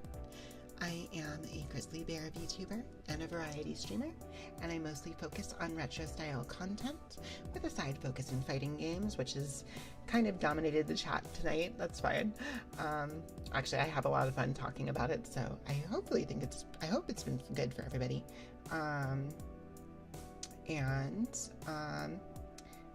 Sunday nights, I do cozy content, sometimes full-on ASMR streams like tonight, other times just cozy gaming content with a little bit more of like a relaxing like vibe to them. Tonight we are sleeving some Pokemon cards out of my collection. But yes, of course, Ketchup, of course. Colliders, please, if you are not already following Ketchup, please go check him out. You know and love him from he's in chat all the time. So he's also a great ASMR streamer. I was about to say character. I'm so locked into talking about Granblue stuff. He's also a great ASMR streamer. And no, Ketchup, of course. So let me see. You rambled about Pokemon Anatomy. Pokemon Anatomy, okay. Yu-Gi-Oh! And you wore your white tights tonight. Oh, that's right, because you do, you also do cam streams on Sundays. That's right. Would that steel type Beedrill do? This isn't steel type, I don't think. This one is... Oh, I guess this is steel type, I guess. It's both. I didn't realize that. Yeah. Final Sting is his Pokepower. You can knock out Beedrill, choose one defending Pokemon, and put it in... Oh, it's paralyzed and poisoned, and it gains 2 counters instead of 1 on or between turns. It's also got a move called Super Slash. Disney wants to buy Sega? I'm sorry? What? Why? What? No. I also did we did find a Yukimori card in the course of this, and I am, let me see if I can remove it from this. It's actually kind of hard to have the camera see it. So there's our Yukimori card for you. The cutest Mr. Mime ever, yeah. Facts, though. And then these aren't Yukimori, but they have kind of similar vibes. So this Zubat and this Golbat, I wanted to set aside to show you too, because I know you enjoy these. Disney buying Sega is not a good thing. Nope. Hopefully they don't do that. Gonna lurk, enjoy the rest of my night. Good luck on the 5th when Granblue gets crazy. I don't think it'll get too crazy, to be honest. I think it'll be fine. We'll adjust. We always do. I think it'll be fine. I might want to eat those words on Tuesday. I probably will want to eat those words. And I imagine I'm gonna struggle hardcore against Wilness, and then also like Sora. Like I said, I was already losing to Sora's. That's not changing, but still. I love the artwork on this Ivysaur card, by the way. I think I've said this in previous streams when I've done these, but like the kind of like almost crayon like rough edges on the outlines is hard to see through the camera actually, but there it is. We're gonna eat Sora's install. Wait, was there a change to that? Did I miss that when I went through that? Hang on. Because I hit a point with that where I sort of got like fed up and was like, whatever, I'm already losing to him. I don't want to keep looking at his buffs. Let me go back through this. I may have missed something important. No. Due to Macho Ultimatum, requirement of being under 30% health, it was difficult for Sora's to get the full benefit. Added health recovery upon its activation. No. No. Alright. Well, top tier Soras. Alright. My nails are adorable. Aw, thank you. Also, hello. Did I ask to be included over on YouTube? Thank you for the wave. Hello over there. Thank you so much, Ketchup. I appreciate it. Yeah. No. Okay. Well, like I said, Sora's already had like one of the highest win rates in the game, and they just buffed the shit out of him. That's cool. Cool. All right. No, I already knew about that. Like he already had like way higher defense if he got it off, and yeah. Yep. Like I said, I didn't stand a chance on him before anyways, but now it's just, it doesn't matter now. He just auto wins the game. Cool. Fantastic. I'm not upset. It's fine. Anyways, Ketchup, if you or your raiders need to raid and run, I completely understand. Please take care of yourselves post-stream. But if you do want to hang out for a little bit more ASMR, and you can absolutely have smooches, of course. Let me see here. Like a boss with a phase 2. Yeah, no, for reals. Also, just a heads up for anybody who wants to... How's the sleeping going? It's going well. Thank you. Noel? Is it Noel or Noel? It's probably Noel.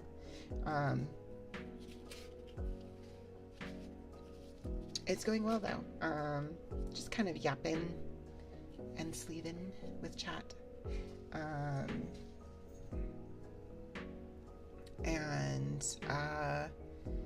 Yeah, so let me see here. Oh, wait, that's not what I'm doing. I'm doing smooches. That's right.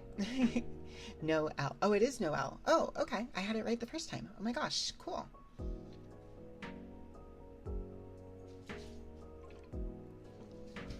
It's going well, though. Chat has mostly been focused around talking about Evo and talking about Granblue stuff, because I do play a lot of Granblue on the stream, so. But here you go, Ketchup, your smooches.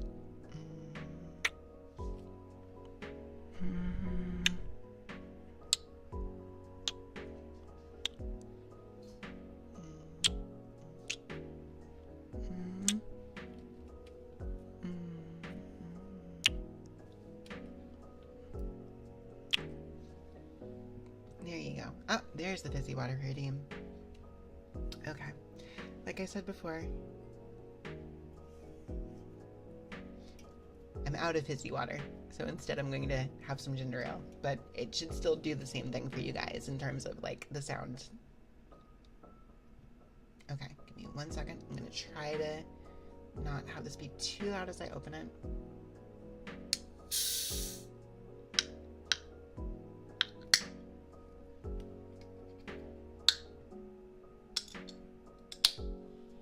Okay. Hear about Tokaido getting... Oh, wait. Tokaido? Tokon? Are we talking about something different?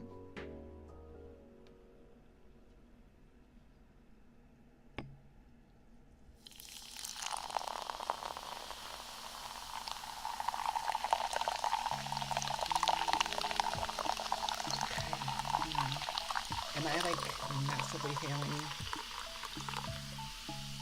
It's possible. Very possible.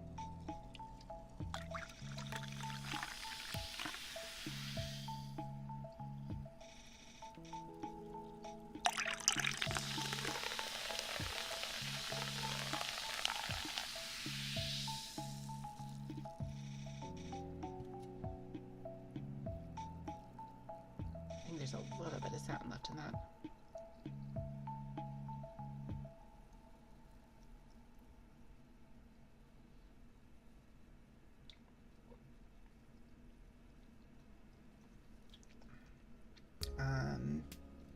I don't know if tasting notes qualify or matter for this one. It's ginger ale. It tastes like ginger ale. So thank you for the hydrate. I appreciate it.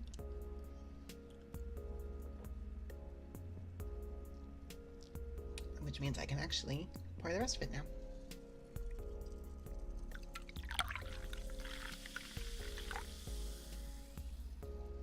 Although I think this doesn't quite...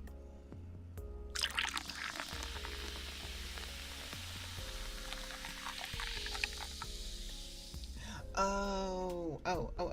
Got it. Brain. I mostly follow the Grand Blue side of things, so... famous Street Fighter player, mostly commonly known for using Akuma no U's Ken, got sent to losers finals and lost in the mirror match. I see. Yeah. I was not really following the Street Fighter end of things, so I did not know about that, but that is wild.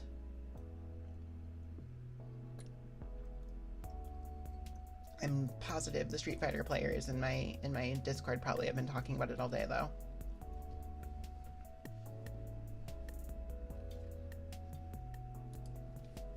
What's up? How's it going, Gladiator?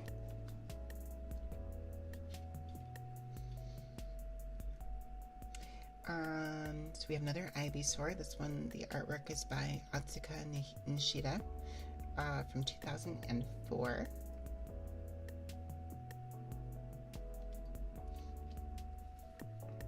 You finally unlocked Mewtwo in Game & Watch and Melee today. Just need to finish unlocking stages. Oh, nice. That's cool.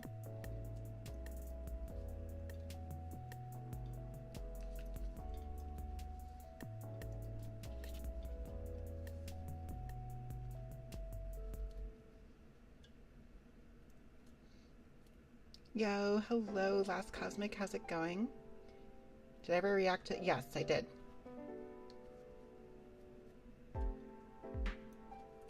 You asked that question last stream, Dr. Snug, and I answered it. This is Bulbasaur. Artwork is by Sumiyoshi Kazuki, and it is a 2006 card. Once again, really like the rougher edges on the outline for these guys. Boba, hello, vegan. Gladiator, does our mutual fighting game friend know that 2B is getting buffed? They look like pins. They kind of do look like pins.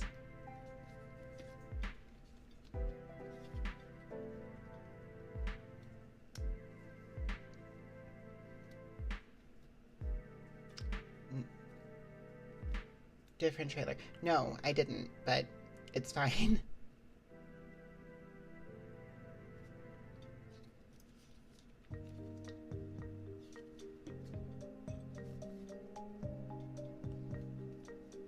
I'll be honest, I'm not that excited about Pac-Man World 2. I don't actually care that much about it, but it's cool that that exists, and I'm glad that you're excited for it.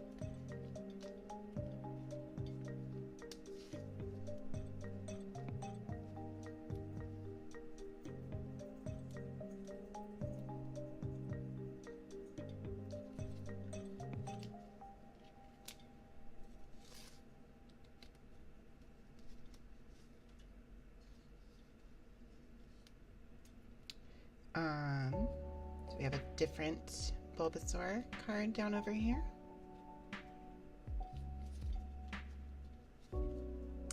This one, that's really pretty, actually. I like that artwork a lot, especially with like the water.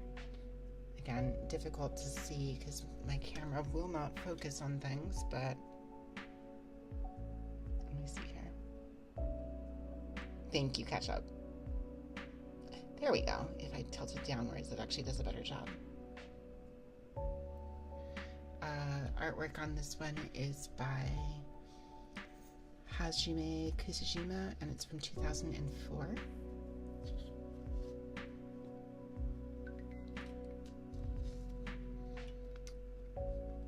You stopped watching Siegfried Lost. Well, it was in the I don't actually know. Wait, didn't Koji win Grand Blue at Evo? I think. I'm not sure who he was playing though.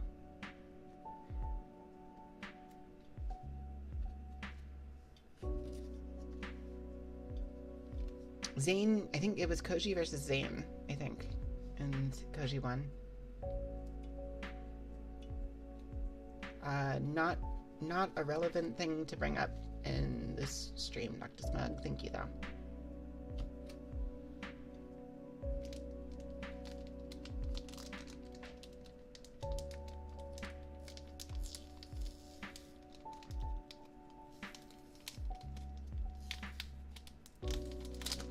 Okay, cool.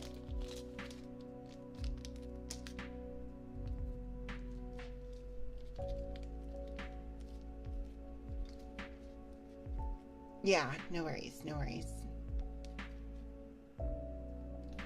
Thank you, Ketchup.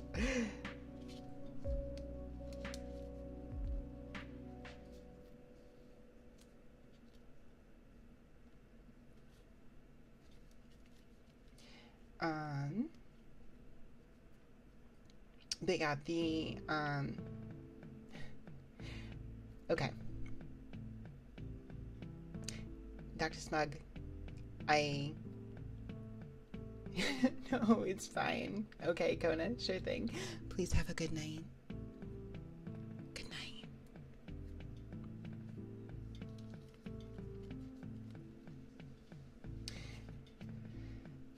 Okay, I think we've had this not to before. This looks very familiar, but the artwork is Masakazu Fukuda, and it's from 2005. I'm pretty sure we've had that one before. It looks very familiar. Thank you for the headphones. So we have a Duskull. I think some of these are repeats. I'm fairly certain we've seen some of these. Not at all, Ketchup. Not at all. Please have a good night. Thank you so much for the raid. I really do appreciate it. Sleep well, Ketchup. Good night.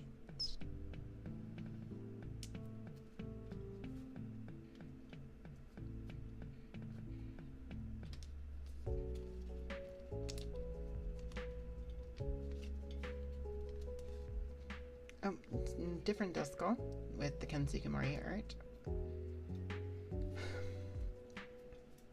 Thank you, Dr. Smug.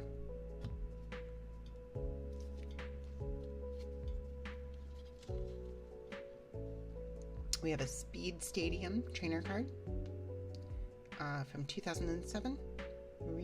Is it Ryo Ueda is the artist on this one? The trainer cards have a tendency to be very CG heavy, I think. Thank you for the hydrate. One of the 3 Mantite cards. Oh, Thank you for the hydrate fed. I appreciate it.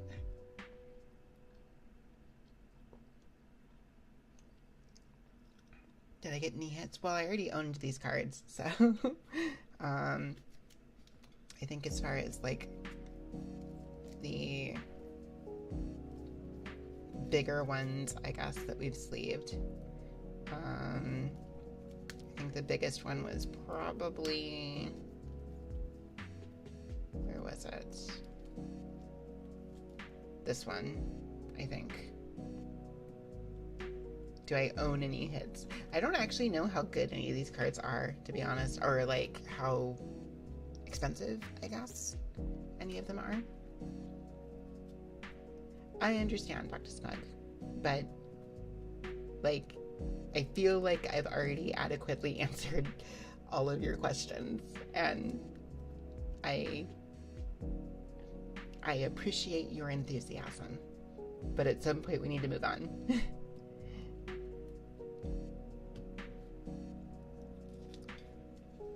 Oh yeah, it's, well, because I don't really play anymore, so like how good or not good they are in the game, I don't know, but more like I don't know offhand if any of these are like any card that resonates with you. Well, honestly, like talking about artwork that I really enjoyed, like I do really, really like these ones here that are like, they look a little bit more like crayon drawings because they've got the rougher edges on the outlines, and it's just really cute. I really like them. Oh boy. All right. Sure things by Kirby.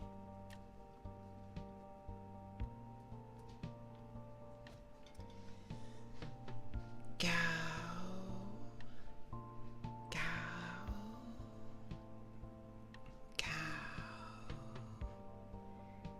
Go. Go. Go. Go. Go. Go. Go. Go. Oh my gosh. Okay. Besides that one Misty card, I think I did talk about that last time I did this, didn't I? I'm pretty sure. I don't think I don't actually know if I own that card still or not. I probably don't, to be honest. But oh my gosh, thank you so much for the follow. Hello from the incredibly tiny and fluffy Mint Pikachu. Aww, hello. Thank you so much, Minty Fresh Chew. Hello, hello, hello. Welcome in. Thank you for the raid. Not the raid, the follow. I was looking at Ketchup's name. Thank you for the follow. Welcome in. I hope you're having a wonderful night tonight. Super, super happy to have you. So we have the Man-type card. This one is a Midori Harada artwork from 2007. Unrelated, but did I see the Prophecy Maker from DT? DT. From DT? Deltarune. Oh, the Prophecy Maker from no, I didn't. Wait, is it like a image generator or what? Like where you can make your own little prophecy thingies? Chew's cat is trying to steal her PB&J sandwich. Oh my gosh, rude. Other than that, all good today. Well, I'm glad that it was a good day aside from that. But yeah, very rude of your cat.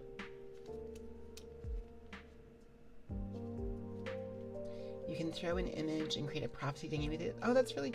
You made one about... Wait, you did? What?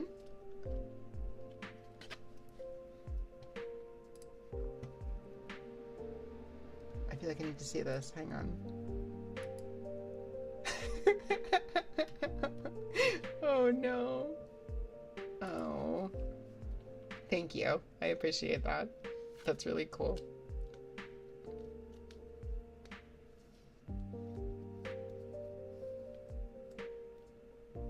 My favorite snack? That's a hard question to answer. There's no GIF export, so you're like, screw it, video it is. I actually, let me I'm just gonna check, does it have...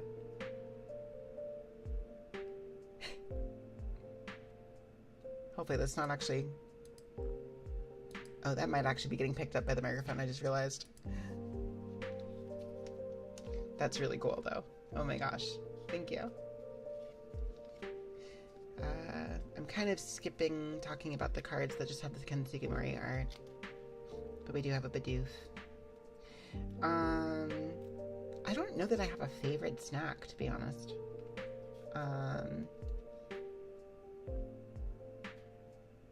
Yeah, I don't know that I really do. I think there's a lot of what snacks that I particularly like and enjoy. But also, depending on what I have a taste for at the time, that will change also. We did stop by the Japanese marketplace and get pastries from their bakery, which, like, their breads are super good. So those are good snacks. I also got some Kanpeito, which actually I can... It's right here on my desk. If you've never had Kanpeito, they're super good.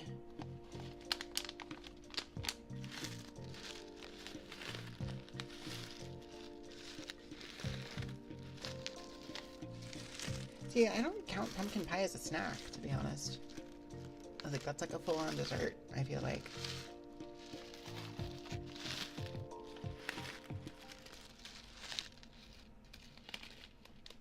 I kind of want a Kanpeito now, so I'm going to do a little bit of...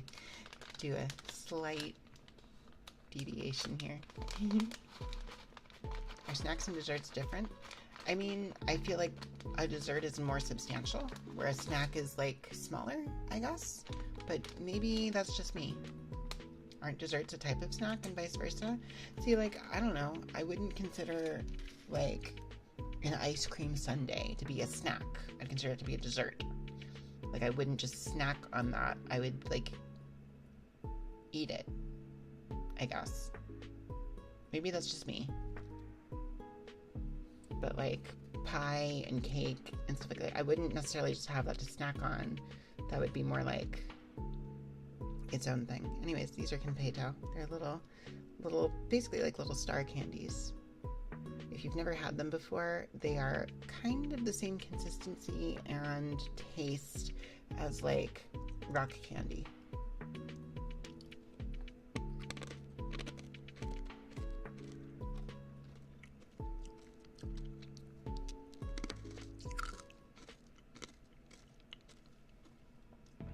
Super good. They're very, very sweet. It's basically just sugar. It's just rock sugar, crystallized sugar, whatever. Sugar crystals. But very good. We have a Bonsley. Oh, some cute artwork. It's crying. This is another Midori Harada from 2007. I guess if I'm including like full on like big desserts alongside snacks, I really enjoy lemon meringue pie. Don't believe the fake tears. You know, it's true, they are fake tears. It does say it on the card. Oh, is this another Yukamori? Hang on. It is another Yukamori.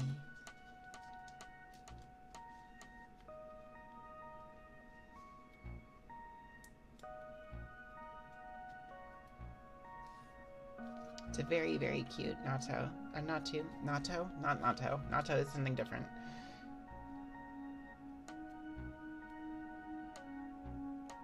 And that one is 2005. I really do like these. They're like little toys, basically. Little toy models. They're very cute. I understand why Ketchup likes them so much. We had this Natto already.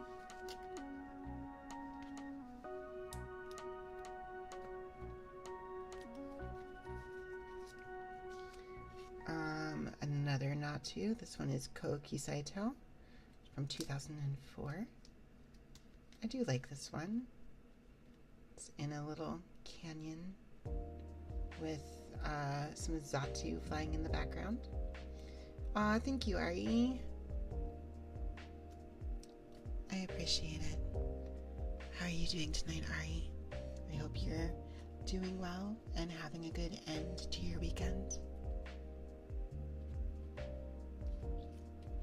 You're okay? That's good to hear. I'm glad to hear that.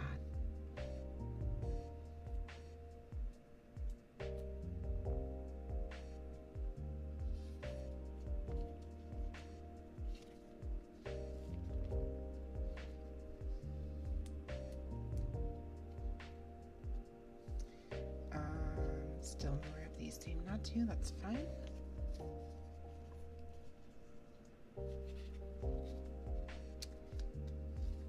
But yeah, I'm not sure about the relative rarity of any of these. They are older cards. They're not like super old cards, but they are older. So I'm not sure if any of these are like worth anything. My guess is probably not, or rather, if they are worth anything, it'll be like a couple dollars maybe. Ooh. We have a holographic Mew. Oh my gosh, it's super cute. This is from 2006. It is a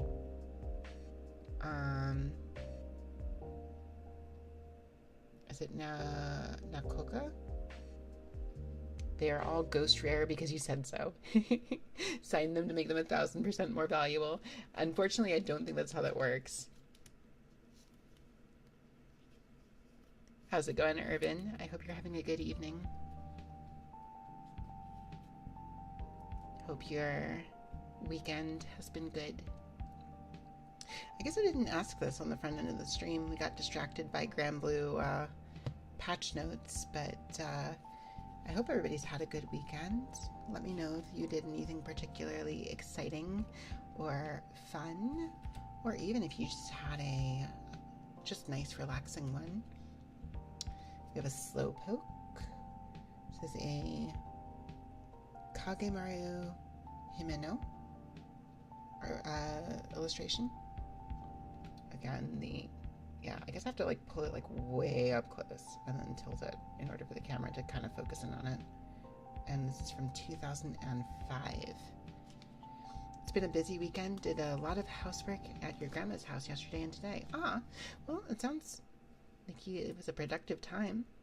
I hope you got some time in there to rest. Thank you, Irvin. I'm very happy with how these came out.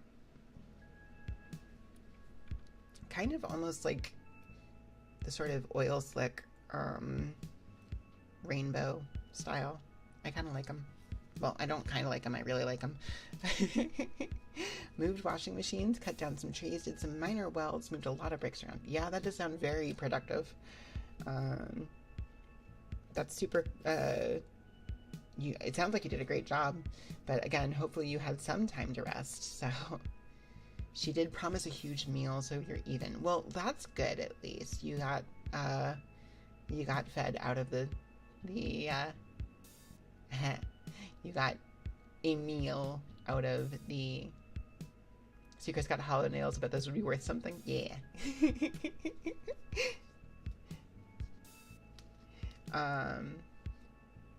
Actually, okay, hang on. I like this artwork's kind of neat. We heard that joke already. Don't worry, I can make it. Fair enough. Fed got fed. So this artwork is kind of interesting because it's got like, it's sort of the like clay model look to the actual Remoraid, but then you got like the drawn, like it almost like it looks kind of like a mixed media thing going on. There's like depth to this, and I kind of love it, right? Because it's like you've got the kind of clay model look to the Remoraid itself, but then like the water gun it's shooting is like paper in front of it, and then the same thing with like the waves and the background. It really does feel like there's like, it's like a shadow box kind of thing going on. Bro is a toy water gun, kind of, yeah. I don't know. I think that one's neat. I really like that. Maybe that's dumb. I don't know. I think it's super cute though.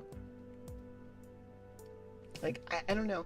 These are the kinds of card artwork that I really enjoy, where it's like very creative and just does interesting things with the artwork.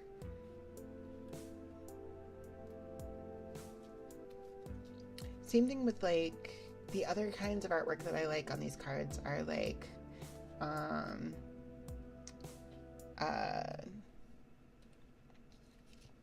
when it's like showing full-on scenes of like the Pokemon in like situations in their environment. I think that's cool.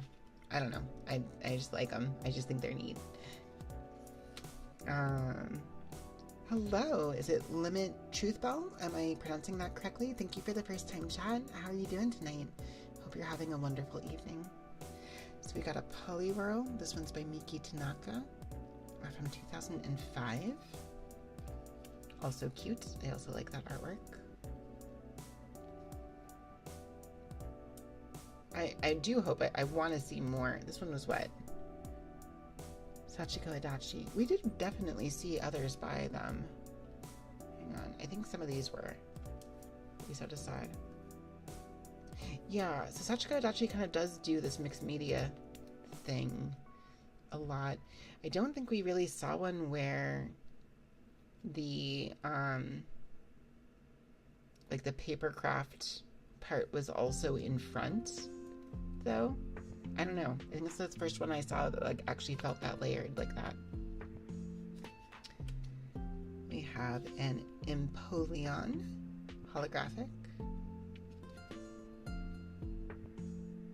Come on, focus please. There you are. That is Nakoka, I think. I might be pronouncing that name wrong. I don't know. It's also kind of hard to read the, is it? Oh, is it Nakaoka? Nakaoka, maybe? Anyways, it is a CG rendering of Empoleon, which is fine.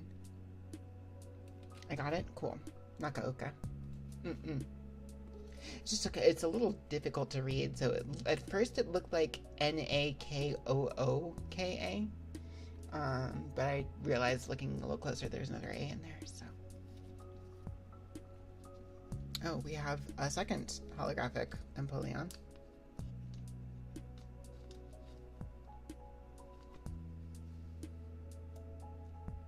So that's cool, I suppose. Oh, did this come out of focus? Come on.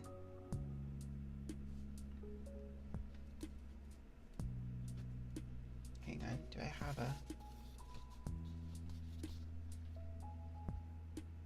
I don't know if that helps.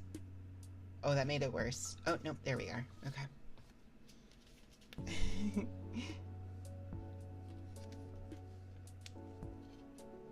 We have a Prinplup with the Kensugimori art. Which again, I don't want to give the impression that I don't like Ken Sugimori's artwork. I do. Like, I really do. I think they're very, very good.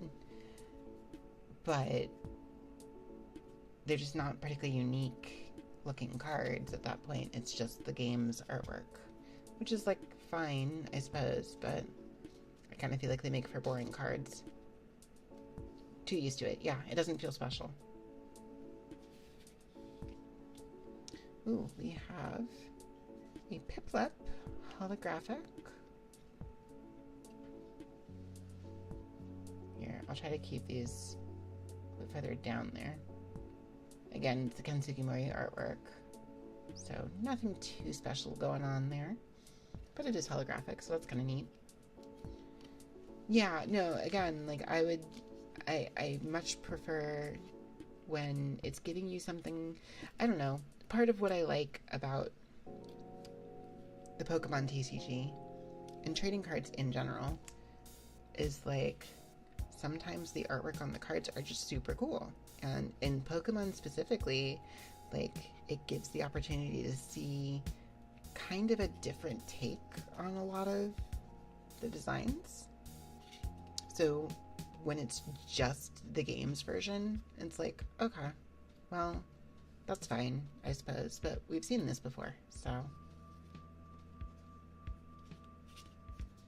But that's okay. So you guys plays Pokemon TCG on Game Boy when? I could probably do that. It's been a minute since I played that game. You love these Piplup cards because they're both official renders, Photoshop, and yeah, no, all of the Kensuke Mori ones are that, right? Like all of the TCG cards that are the Kensuke Mori art, they're just plopped on like a photo bucket. Like they're plopped on like what's it? Like Shutterstock. Is it Shutterstock? The like stock artwork or stock photos or whatever. Oh, then we have some trainer cards. We got a potion. We've definitely had these before. And like, I don't know, there's some artistry to these too, but they're also not particularly interesting to look at, so. It is interesting to me that the trainer cards are so often like CG renders of items, or like, because this one's like what, energy search, I think. Yeah, and they're like, these are like, they're just way more abstract, which is interesting for sure, right? Like that's really kind of an interesting thing, but they mostly are just kind of weird.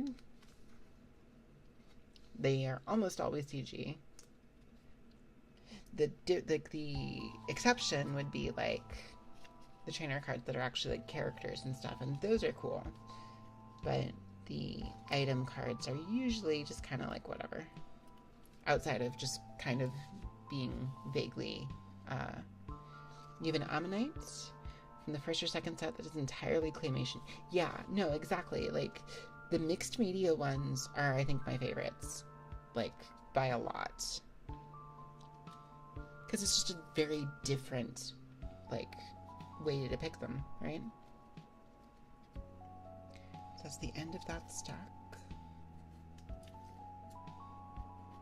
But I still have more, so I'm not bothering really so much with the energy cards, because it's like, it's, oh, hang on, let me move stuff out of the way. Okay, exactly where are we at here with cards that have not been sleeved?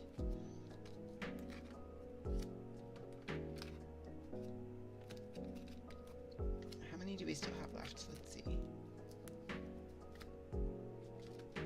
Here, I guess I can.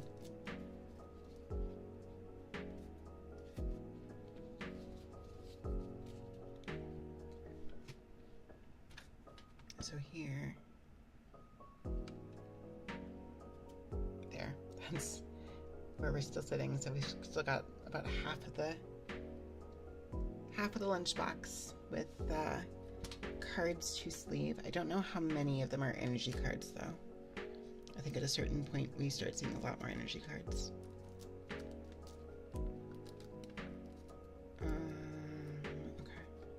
let me see. So yeah, let's see. I'm just gonna go through a bunch of these and see. There's definitely a lot of energy cards here at this point now. I think all of these might be. We might actually be close to getting done with this box, considering. To see exactly how many there actually are. Wait, is this is that a holographic? Huh. I guess it is. I didn't realize there were holographic energy cards. Huh. Alright, I guess I'll save that.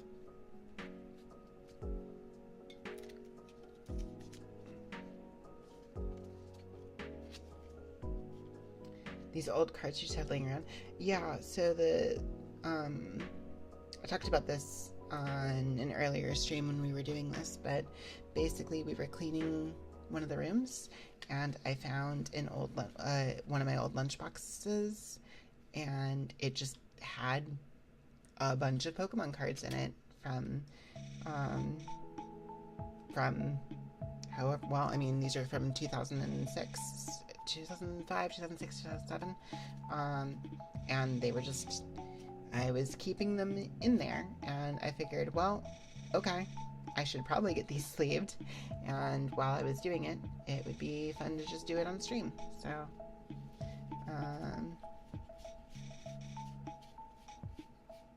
So yeah, basically, they were old cards that were just lying around. Oh, okay, we actually have some trainer cards that have some things on them. So, let me see here. Just gonna try to see if I can figure out exactly how many are left. Does make for a nice Sunday stream. I'm glad. It's a fun excuse to turn the hand cam back on, to be honest. Okay. So, are these guys sleeved yet? I don't know if they are. They're not. I don't think. Okay. So, just trying to get a feel for what's left here. Okay. So we've got ASMR Bionicle Building 1. I mean, I don't know about Bionicles, but I did put on my throne a couple model kits. I guess maybe, no, yeah, model kits. They're like little diorama kits. And I actually would really love to do one of those on stream. That would be fun. Regardless of whether somebody winds up grabbing it off the throne for me or if I buy it myself, either way. There's some just really, really cute dioramas. Okay, we do definitely have... Okay, there's definitely a bunch of Pokemon left in there. Okay, cool. So let's start. In fact, we'll put... Okay, let me see here. These guys are... We're going to set the trainer cards aside. We're going to start with the Pokemon.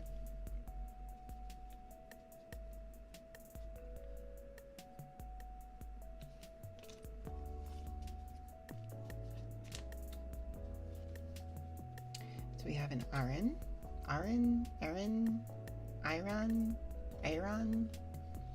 I know I've mispronounced this thing before and had people correct me. I always want to call it Aron. I think that might be correct, actually. This one's by Tomokazu Kamiya from 2007. Pronounced orange. Ah, got it. We have a Wobbuffet. This is by Masakazu Fukuda from 2007. We have some repeats here now that we're getting into the greens. Grass, whatever. We have the Kakuna. We had that earlier. We did not have the Weedle, though. Weedle's kind of cute. I like Weedle. I don't like its evolutions, but I do like it. This is by Hajime Kusujima, and it's from 2004. It's a cute little guy.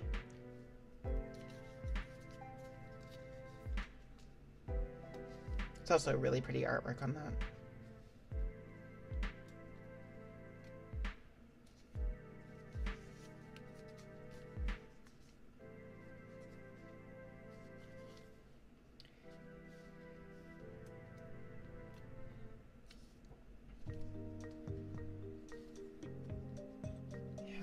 Number of these.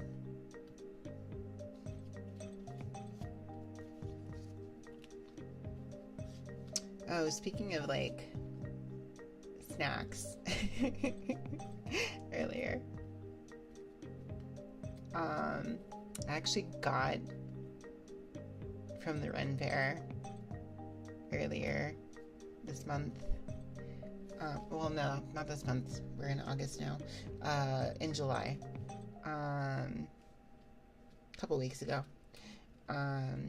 they had a booth there. I think I might have talked about this that night.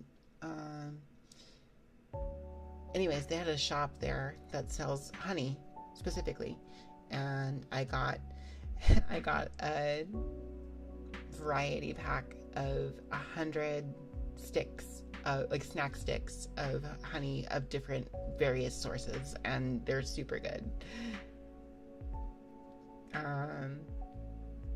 It's actually really interesting to me, like how different it actually tastes depending on the plant, that the pollen or whatever, that the plant that is sourced from, that the bees are using to make it, I guess. I guess like the most interesting one to me, not necessarily my favorite, but the most interesting was like a coriander sourced honey, and like, which I think is coriander, cilantro, or parsley. It's one of the two. I think it's cilantro. And yeah, I'm pretty sure it's cilantro. And like the honey didn't taste like cilantro, but it did taste like less sweet and like vaguely kind of spicy. Not spicy as in like hot, but like as in like spices. I don't know. It was interesting. But we have another Weedle by Atsuko Nishida from 2005. I think my favorite one so far, of the honey varieties. Let me see here. Actually, I had it noted down in the Bear VTuber Discord, because I figured it.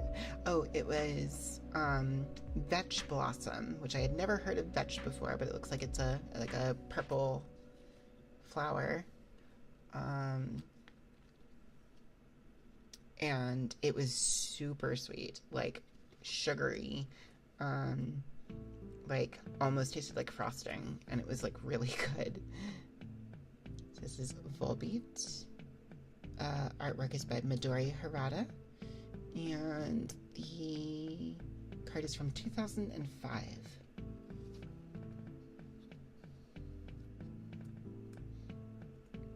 Speaking of snacks, on a scale of 1 to 10, Pocky, where do you place it? On a scale of 1 to 10, so like 1 being like not interested, not feeling it at all, or actively dislike it, 10 being like the best thing ever. I would put Pocky at like, Okay, so here's the thing. It depends on the flavor. I would put Pocky anywhere between a 6 to an 8, I would say. Like, it's never my favorite thing in the world, but this is a holographic Turtwig, but it's the Kensuke Moriarty, so not a whole lot to talk about there. It's never like my favorite thing in the world. However, depending on the flavor, some of them are great. Like, it's like they're little cookie sticks with like flavored, I guess, icing, frosting stuff, flavor stuff at the end of it, and it's just really good. But like, so like, I would say the chocolate one is mostly pretty good. That's probably like a 6. Yeah, I think I'd put the chocolate one at like a 6. The strawberry, probably like a 7. But then like you get ones like the matcha ones. The matcha ones are amazing, and that's definitely like an 8 for me. We have Atropius by Miki Tanaka is the artwork. And this is from 2005. But yeah, I also just really like matcha as a flavor. We've talked about that on some of the snack sampling ones, but like, I know that, okay, so here's a holographic Sceptile, Hiromichi Sugiyama from 2004.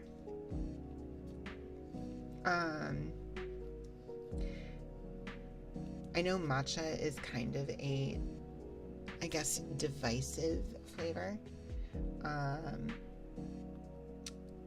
but I'm one of the people who considers it to be pretty great. I think it's awesome. We have another Mew. This one is also holographic. That's kind of wild, actually. It didn't look like it at first. Let me see if I can get it up there so you guys can see it. It's like very subtle. The artwork on this one is Masakazu Fukuda from 2006. I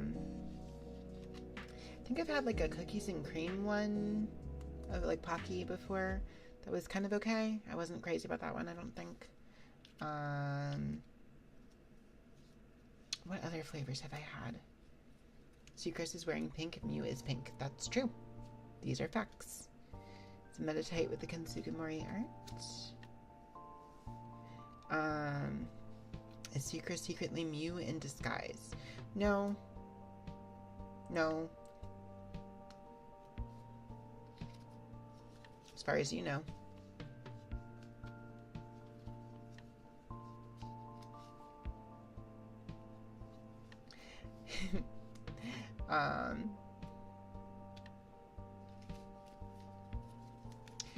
But let me see.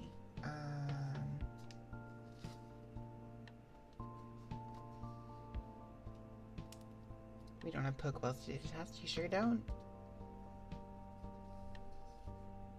Trying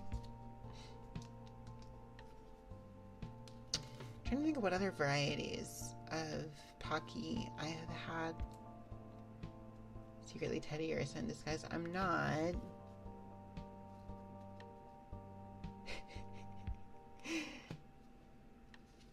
Of course.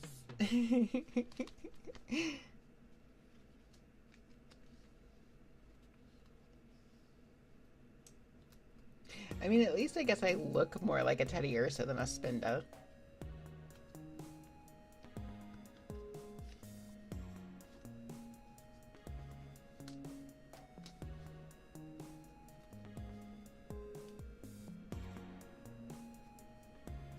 Kind of, I guess. I don't know.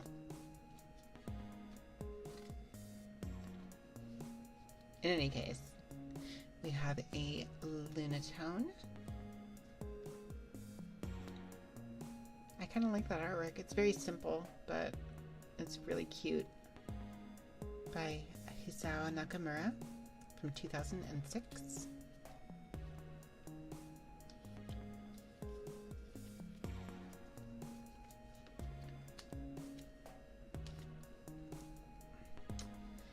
Teddy Ursa, the little bear Pokemon. This Pokemon discreetly follows Combee to their hive. It scoops up big dollops of honey in his palms to eat. I think we would have a lot better results if we took Teddy Ursa to a hair salon instead of Spinda.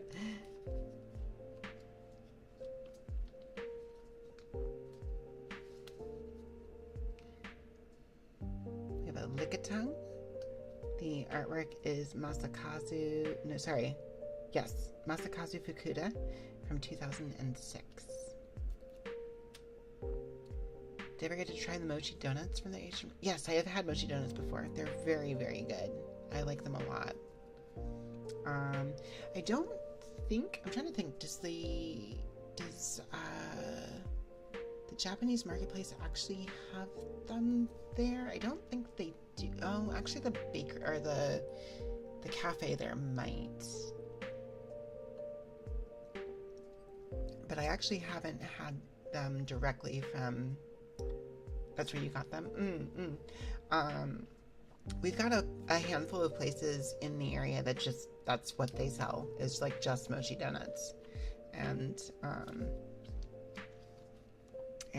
I've definitely had those.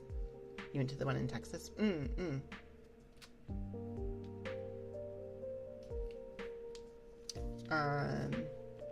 Yeah, there's a place called Mochi Nut, and it's like a chain of places, and that's where I've gotten them mostly. I've also gotten them from a couple other places though too, but that's the main place I've gotten them, and they're super good.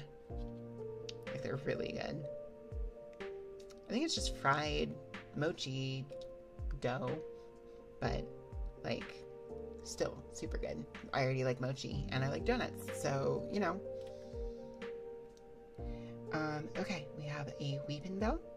This one is by, is it Katsuda Tabata from 2006.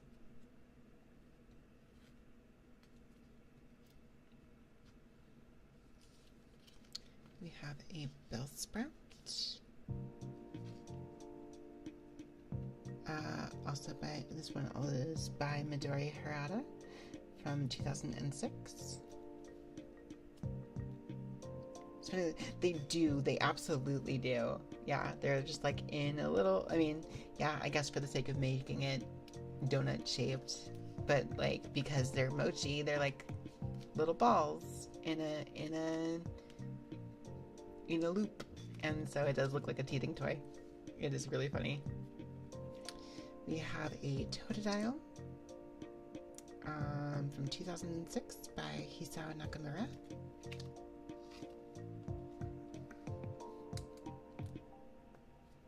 I'm trying to gauge how many we have left and how long to try to go for this, or if I should try to save this for another stream.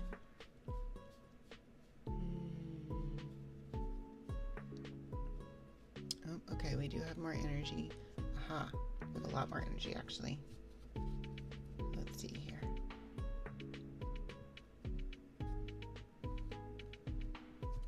Are all of these energy at this point? I think they might be.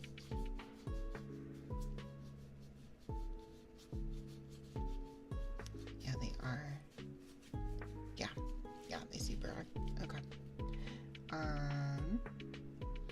Which means that the only ones I have left to sleeve is this stack right here. We definitely can't get through it tonight, but we're very close to the end. So I do think I do have one more stream's worth out of this. So I think, I mean, I am going to sleeve this Rayquaza because it was right up on top. It is holographic, so I may as well get that sleeved. It says of Ryo Ueda from 2005. But the rest of these, I believe,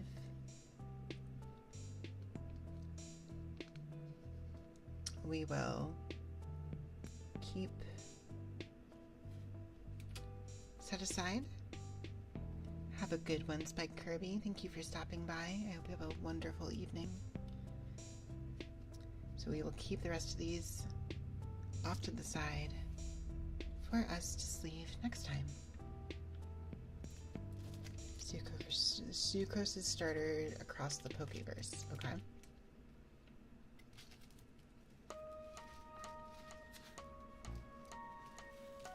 Munchlax? What?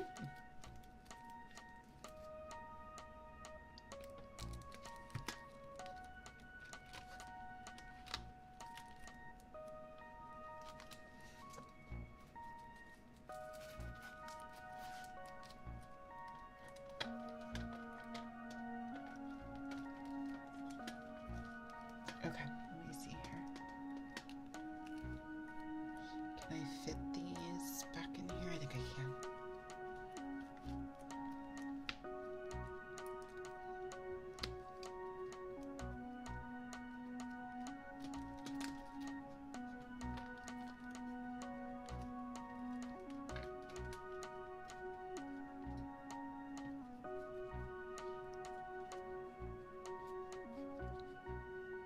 Okay. Let me see if I can make this work. Hang on. I think I can. Mostly. Okay. I may need to might need to store the energy cards separately. That is one of the things I didn't quite think about when I started this, is I know what Munchlax is, Dr. Smug. I don't know that I would call Snorlax a bear.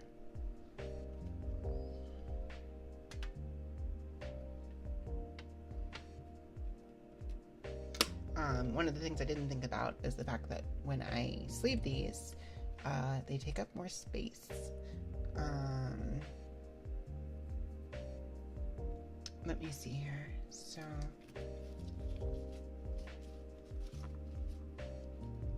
customer likes a pillow. Yeah, that's about right. In any case, actually that worked out pretty well because we are right at midnight now. So give me one moment here. Let me get back to the other screen. Alrighty. Thank you so much for coming to hang out, you guys. I do think we are going to look for who to raid out to now. Let me take a look. So, still some wind down time here as I take a look because it always takes me a bit. I don't have the schedule ready yet for next week, unfortunately, so I don't have that to show off right now. However, I'll be trying to get it done tomorrow morning. The next stream is going to be on Tuesday as usual. Oh, hang on. Yes, of course you can, Urban. Always hard to look for someone this late on a Sunday. It's true, although mostly I'm looking for other ASMR streamers, which that's not as hard to find. A lot of people still do ASMR on Sunday nights, so. But, Urban, you're a very, very good boy, Urban. I know you work very hard, and I think you have a lot to offer the world, and you deserve all of the best of results in everything you work towards. And I hope that you get to see that come to fruition for you, because you are a very, very good boy, Urban. Such a good boy. Thank you for being here. Such a good boy. Thank you, Urban. Of course, of course. Okay, let me see here. Pulling this back up. Let me start by looking at our ASMR friends who are currently streaming. We have Minari, and I have not raided her recently, and she has not been going for quite that long just yet. So I think we should be able to raid into her. And yeah, we'll do that. We'll do that. Let me go ahead here and start up this raid.